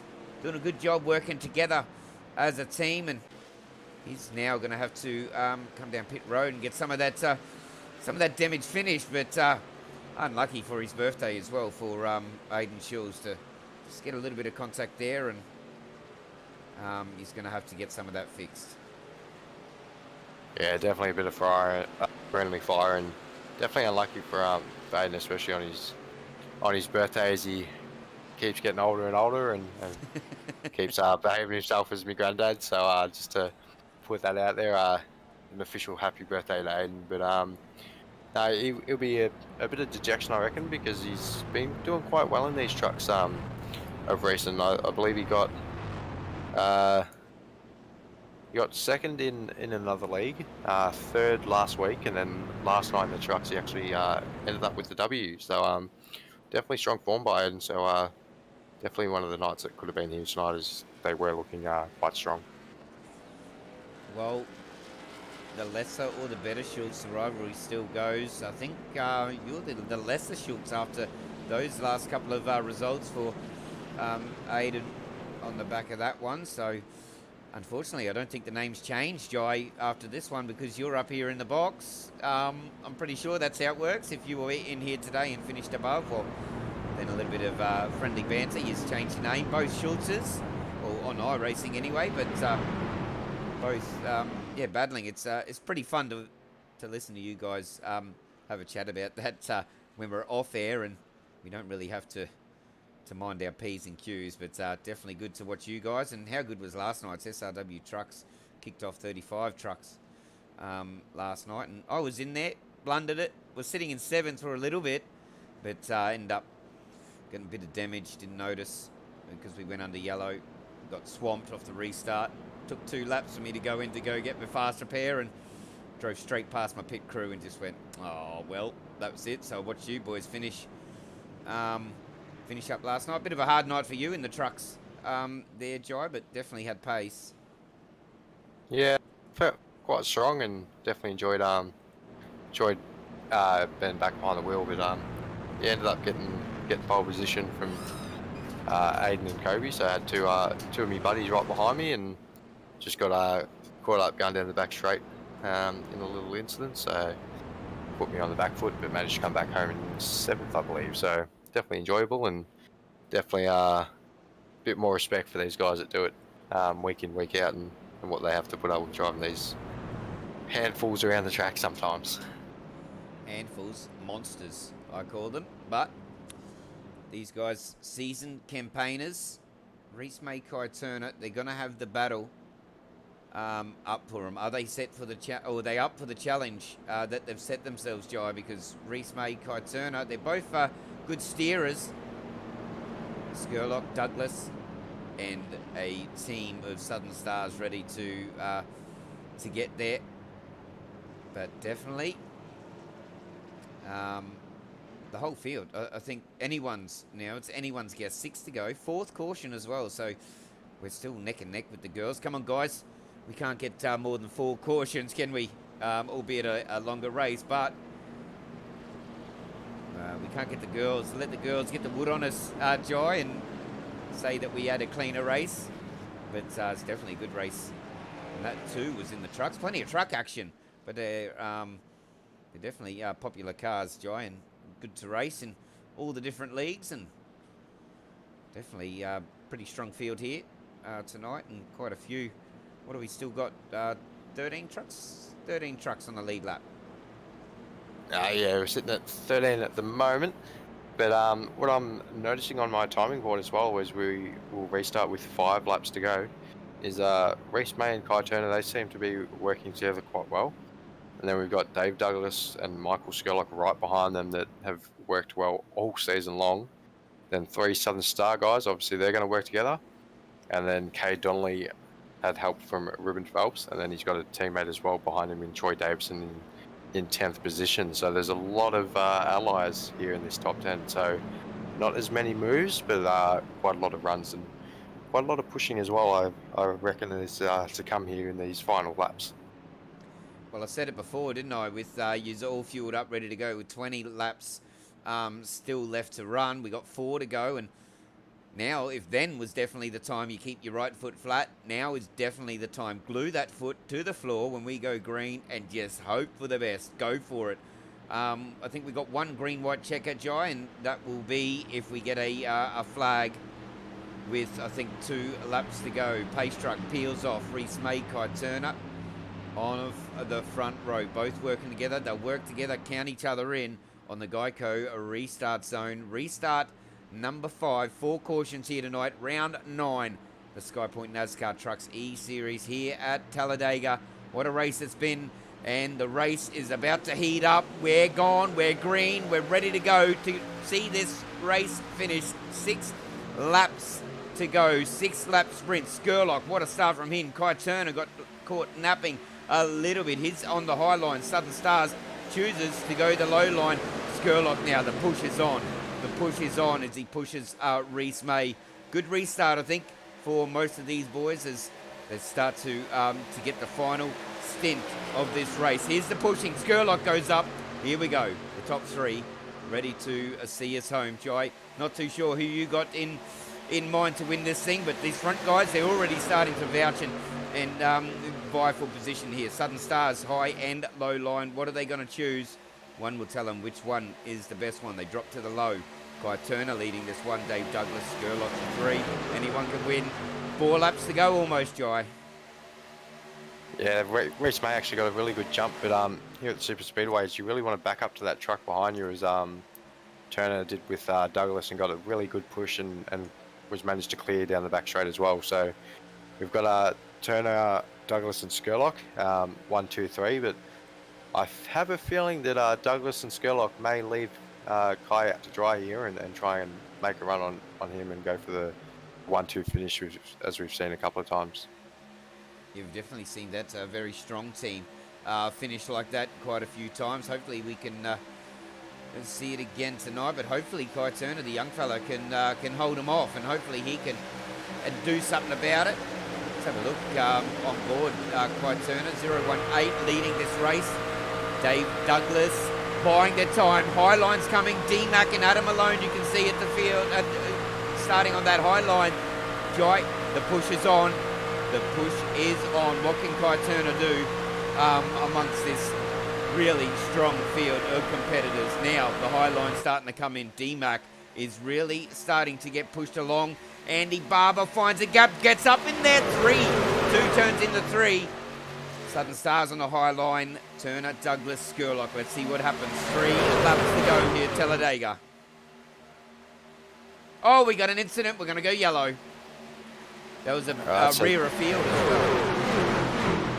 Yeah, just a truck got turned into the bottom lane there, but with 3 laps to go and under caution, we'll be going into that green-white checker phase. So Kai Turner will lead us off from that, and then Douglas on the outside pole. So we'll have Skurlock starting right behind Douglas as well, so they'll link up straight away. And we've got Darren McKenzie, Adam Malone, and Andy Barber all starting on the inside row in a line behind Kai Turner as well. So a lot of teammates already lined up for this final restart that we're going to get as we check out a Skypoynt replay. A couple of cars getting into each other. There was 3, in fact. One probably come off a little bit better than the other 2. Kai Turner out in front. And, well, if you have a look, Kai Turner, Dave Douglas, Mackenzie, Skurlock. I'm not too sure how they're going to line up. 1, 2, 3. I think the teams as well. Well, the Southern Stars, have a look at that. 3, 5, and 7. So what that means, what that tells me, Jai, they're going to have the outside line when we go green. And, well, if you can have your teammates that close to you, that's probably a good start. Yeah, so the odd numbers start on the inside. So Kai Turner will be off the pole on the inside row.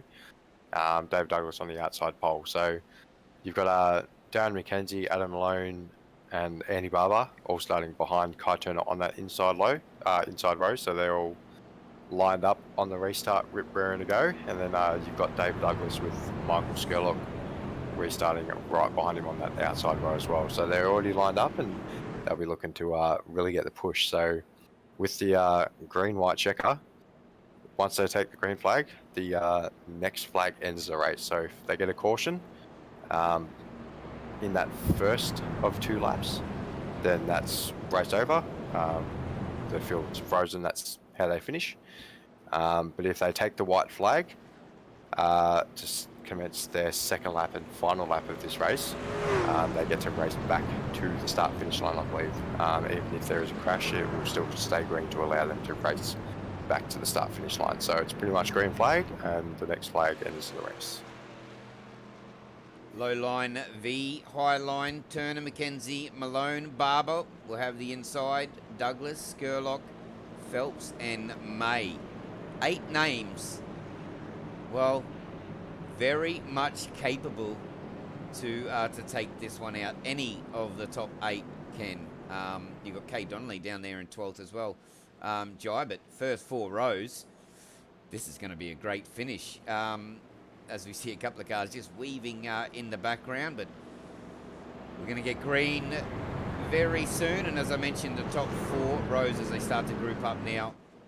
Remember, just following this broadcast as well, tune back into the Skypoynt Facebook channel, and it'll be the review process. Give them probably about 5 or 10 minutes after we finish the interviews, and tune in, that's for sure. Hopefully the night's been great. Hopefully the night has been entertaining. Pit stop start, 4 caution periods, long bits of green, and one almost big one, I think, Joe. I don't think it was big enough to call a Talladega big one, but it was definitely big enough to say an almost big one. Yeah, definitely a few cars are getting involved in a couple of cautions here tonight, but definitely, yeah, not the normal Superspeedway big ones that we're accustomed to see in real life NASCAR and sometimes on the sim as well. So definitely well behaved, and stellar job by all the drivers, having 39 drivers taking the grid tonight as well. 39 men, 39 egos, 39 blokes that want to win this and win fair. We've learnt that very fair drivers in this league, and mistakes happen, but it's all looked good here tonight. Pace truck lights are out. We're going to get green flag running right to the end. Next flag wins, I believe, Jai. No, we're going to have 1 lap, so we won the green. Lights are still on, so we may see... okay, lights go off there. So we are 1 to green. Yeah, I want to get this... I I want to get this this race underway as well, Jai. Look at me go. Yeah, I thought it was green this lap, but with one thing, probably a little bit late to bring up, Jai. Caution laps don't count, as you can see the lap ticker not clicking over. So still 3 laps to go when we go green. Yeah, so when we take the green flag, it'll be the 2-lap green white checker. In a normal circumstance, the caution laps do count. It's just a green white checker, so it will run a normal caution cycle, but it will still allow the green white checker, which is why it's still saying 3 to go, and then as soon as we cross the line to commence the restart, it'll tick over to 2 to go, and then the finish. So normally it does count the caution laps. It's only with the green white checker it'll keep saying 3 laps until we take the restart. Thanks for clarifying that. It's going to be a good restart. We're going to see a car finish on the lid. We're going to see a car backwards. Are we going to see the big one across the line, Jai, and get us all excited? But I tell you, 50% through this lap, then we're going to go green to the end. As I mentioned, first 4 rows. Just so happens that they were linked up in such a way, wasn't it? This is the element of luck. You can't really script this, can you, Jai, where you're going to start in line with the guys that you want to work with. So high versus low, I think. And who do you think's quicker? Who do you think's got the more want to win? I think, because that can be anyone's. I think, especially the top 10. I know Andy Barber in the 5 truck with the Skypoynt colours. He'll be really hanging out for a win, but I don't think he's going to leave his teammates to out to dry as well. So it's definitely going to be close, and I reckon it's between the probably the BMX Bandits and the Southern Stars, as they're lined up the best out of all the teams that are running here tonight. Let's get a look at this restart sprint race. 3-lap sprint race to go to finish up round 9 of the Skypoynt NASCAR Trucks E-Series here at Talladega. We're green to the end. Turner leads us to green. Good start. Douglas McKenzie, high versus low, I've been calling it. Who's going to have the push? Who wants to have the win to finish this? Skurlock, he's a favourite. Douglas is a favourite. 0-2. And Darren McKenzie down the bottom is also a favourite. Let's see how this goes. And the first three rows out strong. The bottom line now, work together. You don't want to give them an inch. You don't want to allow them to drop down, although Skurlock and Douglas do. Skurlock and Douglas down in front of them and get the high line. Jai, surprising. Kai Turner, and I think you called that before, from left out to high and dry. No loyalty there, but Dave Douglas, Skurlock, that's what it's all about. That's how you want to win. Boxes in the Southern Stars there. So let's have a look at this. Would they get out there and start a high line, or will they let it play out? 2 laps to go here, Jai. Final lap to go. Here we go. All out elbows. Who's going to win? Oh no, we got a wreck. We're going to say green though. Next flag wins. Douglas, Skurlock. They get through. McKenzie, Malone, Barber. I think Turner and Bruns is involved in that. Will stay on the lead though. Side draft now is in play. Yeah, definitely looking to make a run on the outside, but it just goes to show in these final 2 laps the difference between teammates and not teamates. There's a few trucks got hang out to dry, and all we're left with is the 2 teams mentioned before really battling for the win. So it's going to be who gets the better push. Off of turn 4 as the Southern Stars separate a little bit, so I think it may be the BMX Bandits, unless Darren McKenzie can really come up, as the finish line is past the tribal here, so a little bit longer to go. 2 more trucks getting together, and it's a big run to the finish line. What a finish. Dave Douglas, Mackenzie Reese, May Michael Skurlock with the push to the end. He was involved in that. They're still wrecking here across the finish line here at Talladega. We've come accustomed to it. Jai, but, well, Dave Douglas comes away with the victory, and, well, no surprises there how we finished like that, but that's entertaining. That's truck racing at its best, and that's Superspeedway's 2nd race of the series. Well, in terms of at Talladega, has come to the end, and Dave Douglas with a good march home takes the W here tonight. What do you make out of that, mate? No surprises? It was definitely a bit of a checkers or wreckers situation there with a few of those drivers, but all racing hard for the win and really going for that W and racing hard. And it's just Dave Douglas taking to the grass and doing a bit of burnouts for the second week in a row. But just this week it's for his win, not his teammates. But yeah, definitely a good drive from Dave, and definitely a solid result for the team as well, as we just watch him do some groundskeeping work on the infield. Number 10, Dave Douglas.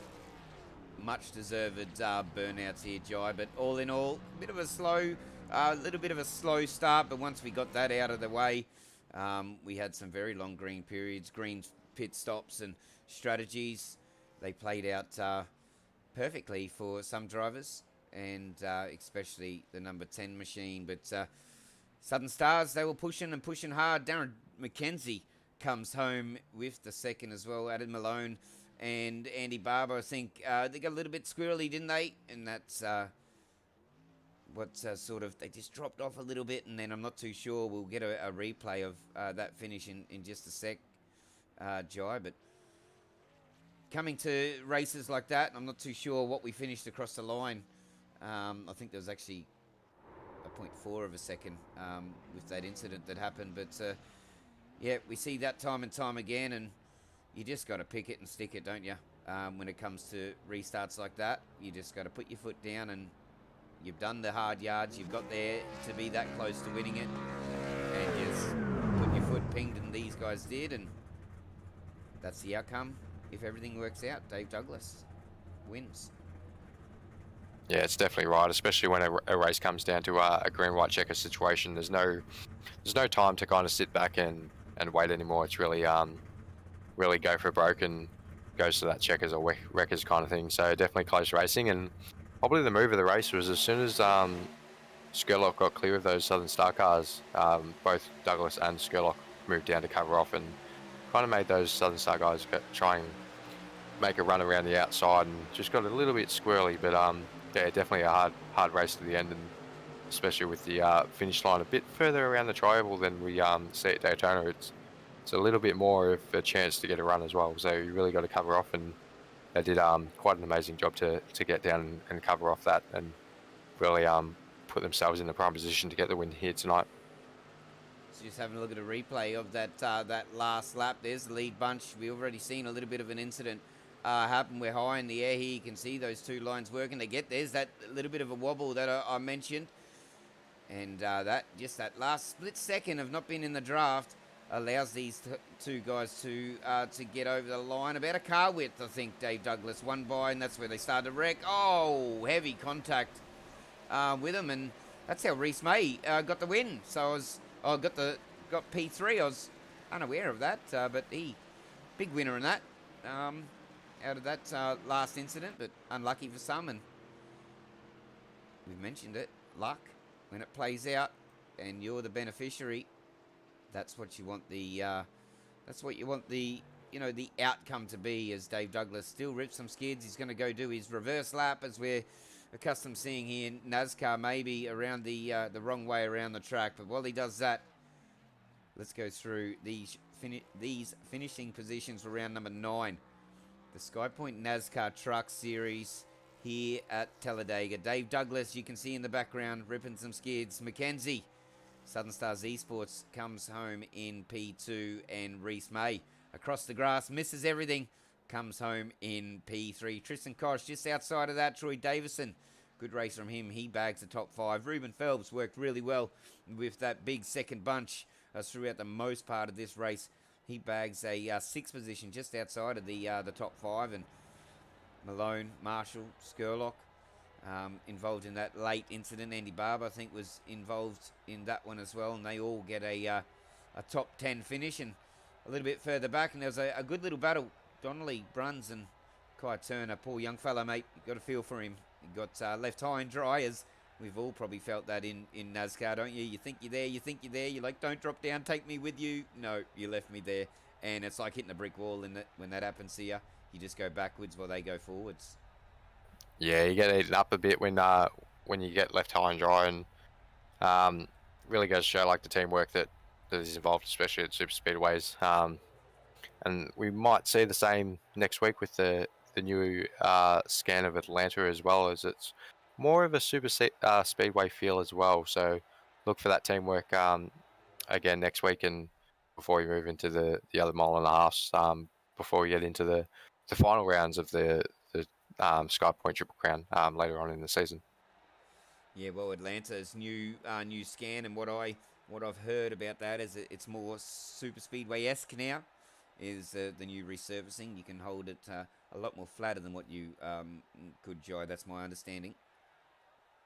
Yeah, so it's more of a super speedway in the point that you can hold it flat, and the draft isn't as strong as it is here at Talladega and last week at Daytona, but it does definitely play effect with the new track surface, and being able to run that 2-3 wide again at Atlanta as well is definitely looking forward to seeing that race, and definitely looking forward to seeing how that plays out.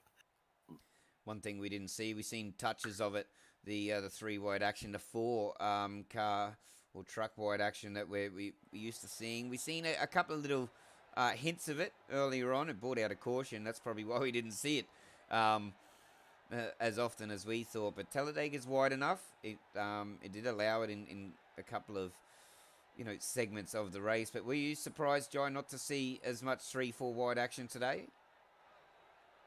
Yeah, I was definitely thinking that towards the end of the race there's going to be a lot more 3 wide action and really using that third lane and working your way forward. But yeah, definitely 2 wide action and kind of staying a bit further away than you would think normally from that other line, and not kind of making that side draft to your advantage as well. So definitely a lot of room given, and really relying on that draft as the trucks are all lined up. It was good to watch teams working together, guys working together, and some people just getting not taught the hard way, getting a bit of the rough end of the stick fights all the way to the end. I'm in reference to Kai Turner here. Really do feel for the young fella. Thought he was there all all night, and then just not this time, mate. And he finished back there in 19th position, still up 17 from where he started, but yeah, he was definitely up there for a good finish here tonight. He finished, and if you want to finish first, you got to finish a race, isn't it? Isn't that correct, Jai? Because they finished. They didn't finish first, but Dave Douglas, Darren McKenzie, and Reese May, there on Victory Road, Victory Lane rather. Put my teeth back in. We'll get a chat with them and get this underway, Jai. Yeah, it definitely sounds good as we jump down to the podium room and see how they went.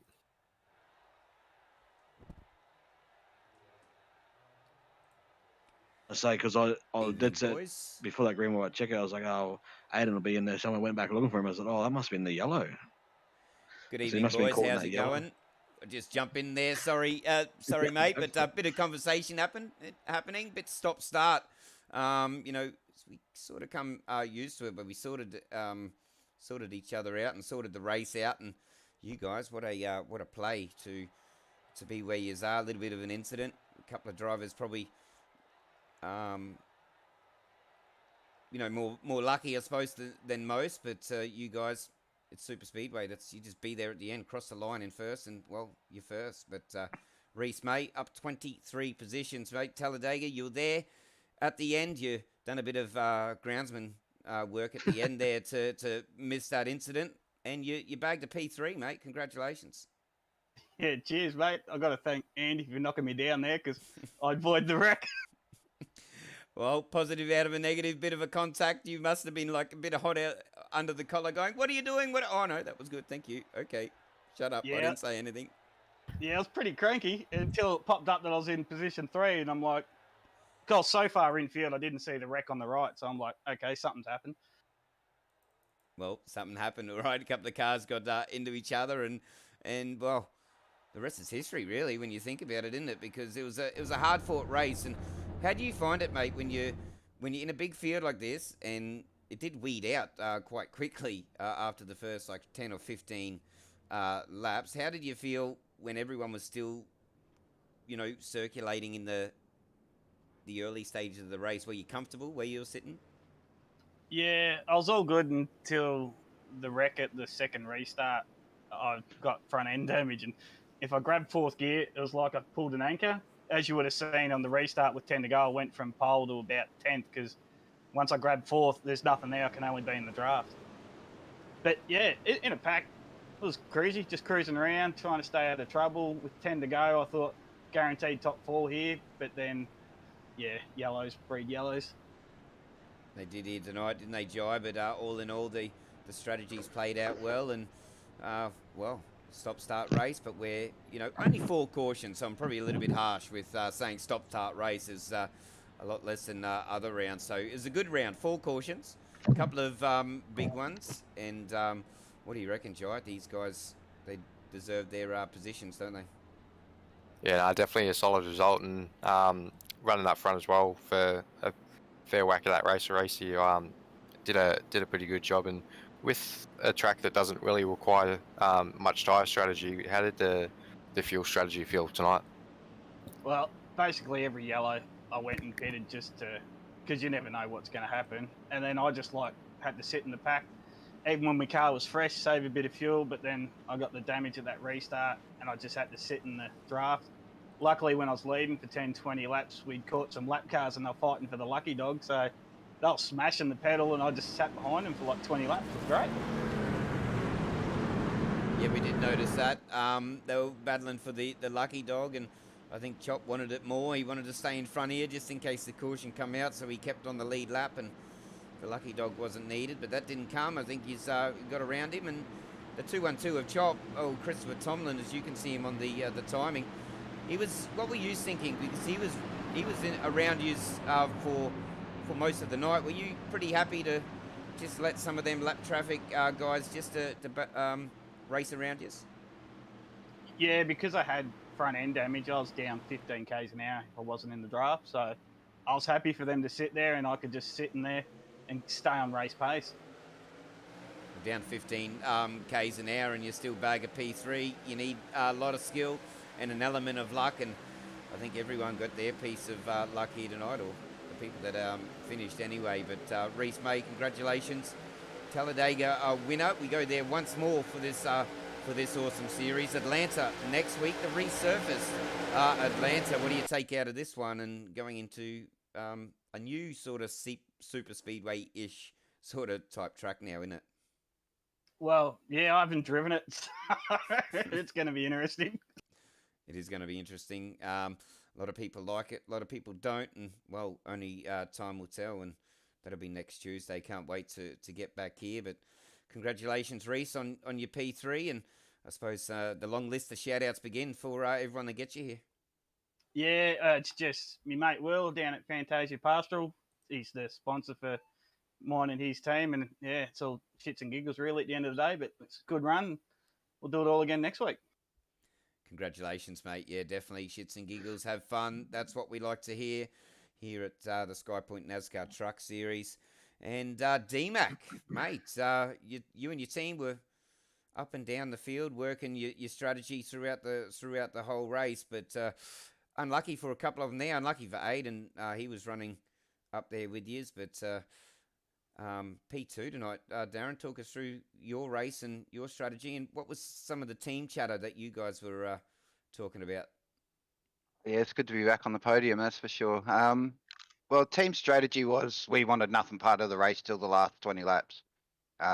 We deliberately dropped to the back, double pitted, sat at the back, just chilled, trying to hold that 3 to 5 second gap. We knew we could run as a streamline and keep pace with the lead pack and catch them if we needed to. So that was basically the strategy for the night. Keep the fuel topped up. Don't worry about tyres because they're not a problem.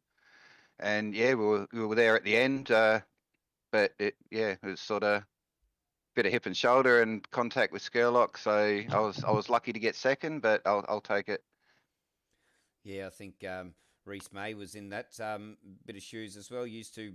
Took a bit of luck to get your position, but not taking anything off you.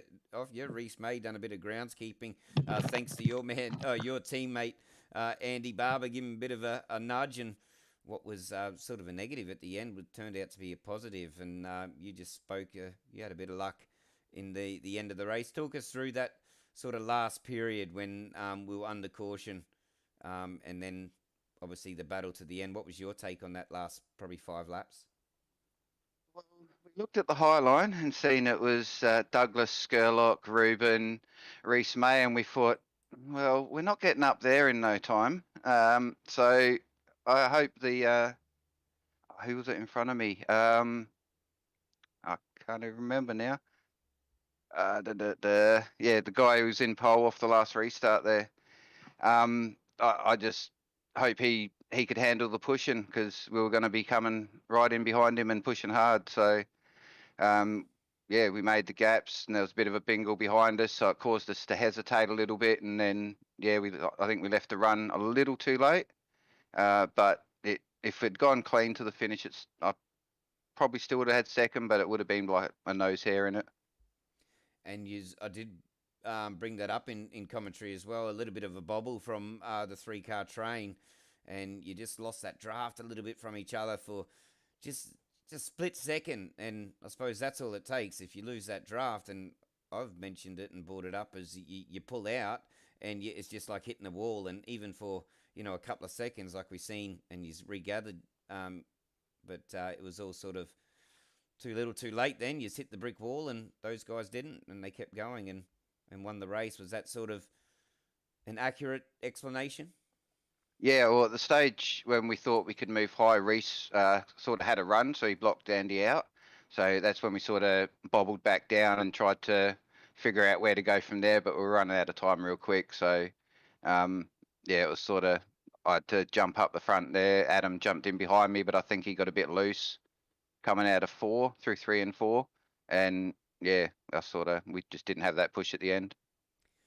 Well, mate, you still came home. You were thereabouts. Strategy worked out for most of you. Your team worked well tonight. It was great to watch 4 or 5 cars of any team really work together, and you guys have seen that. We've seen a lot of other teams working together throughout the race. It's good to watch, and definitely you guys deserve your positions. And you need luck, but definitely congratulations to all yous, and DMAC for P2. Schultz, anything you'd like to add? Yeah, just with that, the last green white checker restart, having 3 of the team cars all lined up, and being a super speedway, how much of an advantage it is having around those team cars. Is there anything that you take from the super speedways team wise into Atlanta next week? Not sure. I'm not sure how Atlanta runs, whether you can run in the draft or what. But yeah, we worked really well tonight as a team. It felt like one of our best team performances, as in working together wise. We were on it all night. We had a strategy, and it played out. Aiden got unlucky with a little tap from Adam, and it sort of fell apart at the end there. But other than that, it was, I'd say, 95% perfect to plan. That's what you want. Plans come together, and it's unlucky for a couple of drivers throughout. Just not your team throughout. A little bit unlucky, but we'll pack up from here. We'll go to Atlanta, and we'll do it all again. But Talladega, Super Speedway action. We're going to do it all again as well at the back end of the series, Daytona and Talladega. So Super Speedways isn't over for now. We'll move into a couple of the other sort of variations of tracks and get back into them quarter miles. No, not quarter miles. 1.5 miles. There we go. We're not on a drag, Pete. We're on an oval. But yeah, definitely congratulations, DMAC, and on your P2. And any shout outs? Yeah, I'd like to thank Skypoynt for putting on the series and for sponsoring the team. Tiona Holiday Parks, Mish's XL Garage, and LR Esports for putting on the show. Thank you. Cheers, D-Mac, and congratulations again. So we've heard from Reese May in the Freaky Fast Fantasia Chev. He came home in P3. D-Mac, we just heard Southern Stars Esports in P2. And Dave Douglas, we chat again. Mate, P1, Hey. How was that? Yeah, it's just pretty wild there at the end, wasn't it? It was a pretty good old race, to be honest. As you said, it was a bit stop-start at the beginning, a bit of a slow burner to get going, but then once those quick couple of cautions got out of the road, we did a lot of green flag stops. 2, I think. We did two green flag stops there, or something like that. I can't remember, but yeah, it sort of got going and ramped up towards the end, though, didn't it? Yeah, definitely did. And we just spoke with Darren about his team strategy and how his team worked together, and they're very happy with the way their team worked together. Was you in the same boat with you and teammates here tonight? Did it go to plan? Yeah, so Skirley's the only real teammate out here, officially, unofficially, but we also work with Kai, and which is a shame. I'm not sure what happened to him, but he ended up P13 there. So he was up there, and Stevie Williams. So those guys, some of the guys you race with all the time, you could sort of count on them to get you to the end. But I can guarantee you, once sort of 5 laps to go, all bets are off, and then it's only the team you can rely on. So we did what we had to do. Our pit stops were perfect every time on the mark, so no one's get it to the box or anything like that. We executed pretty well, I think, and yeah, got us into position to battle for the win there. So that's what it's all about: getting through to the end and then putting yourself in that position. And yeah, well, at least one of us got across the line fairly well there. But that's the nature of the beast when you come to tracks like Talladega. It's all that's it. All bets are off coming to that checker flag. Just got the leaderboard up, the Royal Triple Crown, and your teammate Michael Skurlock was probably looking for to get a win here to take the lead into the Talladega leg. I'm not too sure who's going to end up with that, but you're going to bag some points. You're still shooting for that big prize at the end of it, 1K. Yeah, definitely. The thing that's killed me is I've had like in the first round or maybe round 2, I'm up to 50 penalty points, which is only just 2 penalties or something like that. But the gap to Skurlock was like 48. So if I hadn't had those penalties, I'd be leading the championship by now and definitely be on the cards. But we'll just have to see how it turns out. Like Skurlock and I are working well together. We'll just keep doing what we're doing. Worry about that when it comes to it, and see if we can't bag some money. That's what you want. Bit of a payday at the end of it. Thanks to That's it. thanks to Tom and Skypoint for that. But Jai, definitely you'd be there chomping at the bit to fire off some questions, mate. Go for it. Yeah, just with the final restart and the time of the caution, like when it did come out, put you and Skurlock on the outside row, and then I noticed that as soon as Skurlock was clear, you jumped down and covered off that run from the bottom. Was that always the plan from the restart, lining up pretty much first and second on that outside row? Yeah, definitely. I mean, we weren't sure how we get the run, obviously, but we seemed to clear them pretty quickly, I thought. And Ruben was in there behind as well, the 06. So, he's not going to do anything stupid. He's not going to wreck you. He'll get you to the point where we need to, and then he'll race us. So, I wasn't where he was there. I said to drop down to Skirley, but we left Ruben hanging a bit there. So, fortunate for him. But yeah, that's the idea, mate. Just get out front. You want to get to the point and have the right guy behind you, and then it's a lot easier to try and race on that bottom. As you can see, coming through 3 or 4 cars on the outside, got a bit checked up, a bit squirrely. If they didn't, I reckon D-Mac might have been on for something there. But even though he may have even been at the front there at the point there. So shame that it finished that way. But as I said, that's the nature of the beast. It happens like that. So I can see one car finished in the air, which was pretty wild, but just lucky to sneak through there and get the win. Yeah, congratulations on your P1 strategy. Well, it played out and everything played out, and well, another win, Dave. And I get the feeling it's not going to be our last chat here in the on Victory Lane, but Atlanta coming up next week. You enjoy the track? It's strange. I've run one race in a cup car and one race in a V8 supercar. Nothing like a truck. So they're all slower than, well, not slower, but different to the truck. So it's going to be very interesting to see how the trucks go around, because they're a little bit more underpowered than the cup car. So it might just be flat out, but mate, you want to qualify up the front there because it is going to be hard to pass, I reckon. So that's the strategy. We'll see if we can get a fast setup for there and make something up through the week and see where we end up. If we're in a 20N, hopefully, touch wood, we can get another W or near that. Or near that's good enough, but the W, that's what we're all fighting for here. Dave Douglas, congratulations on your P1, mate. Well deserved. And Darren McKenzie and Reese May for your 2nd and 3rd positions. That's your podium. But before we go, Dave, shout out to the people that get you here, mate. Yeah, for sure. Obviously, firstly, Skypoint. for Tommy and Andy and the guys putting on the leg. Loving it. It's been real fun. Just something different, bit open setup. So it's been good. Obviously Tommy, I don't know. He's supposed to be on holidays. So I see him racing a lot this week, but he told me he was going to be on holidays. So maybe he's over in Disneyland or he's on to Wonderland or something like that.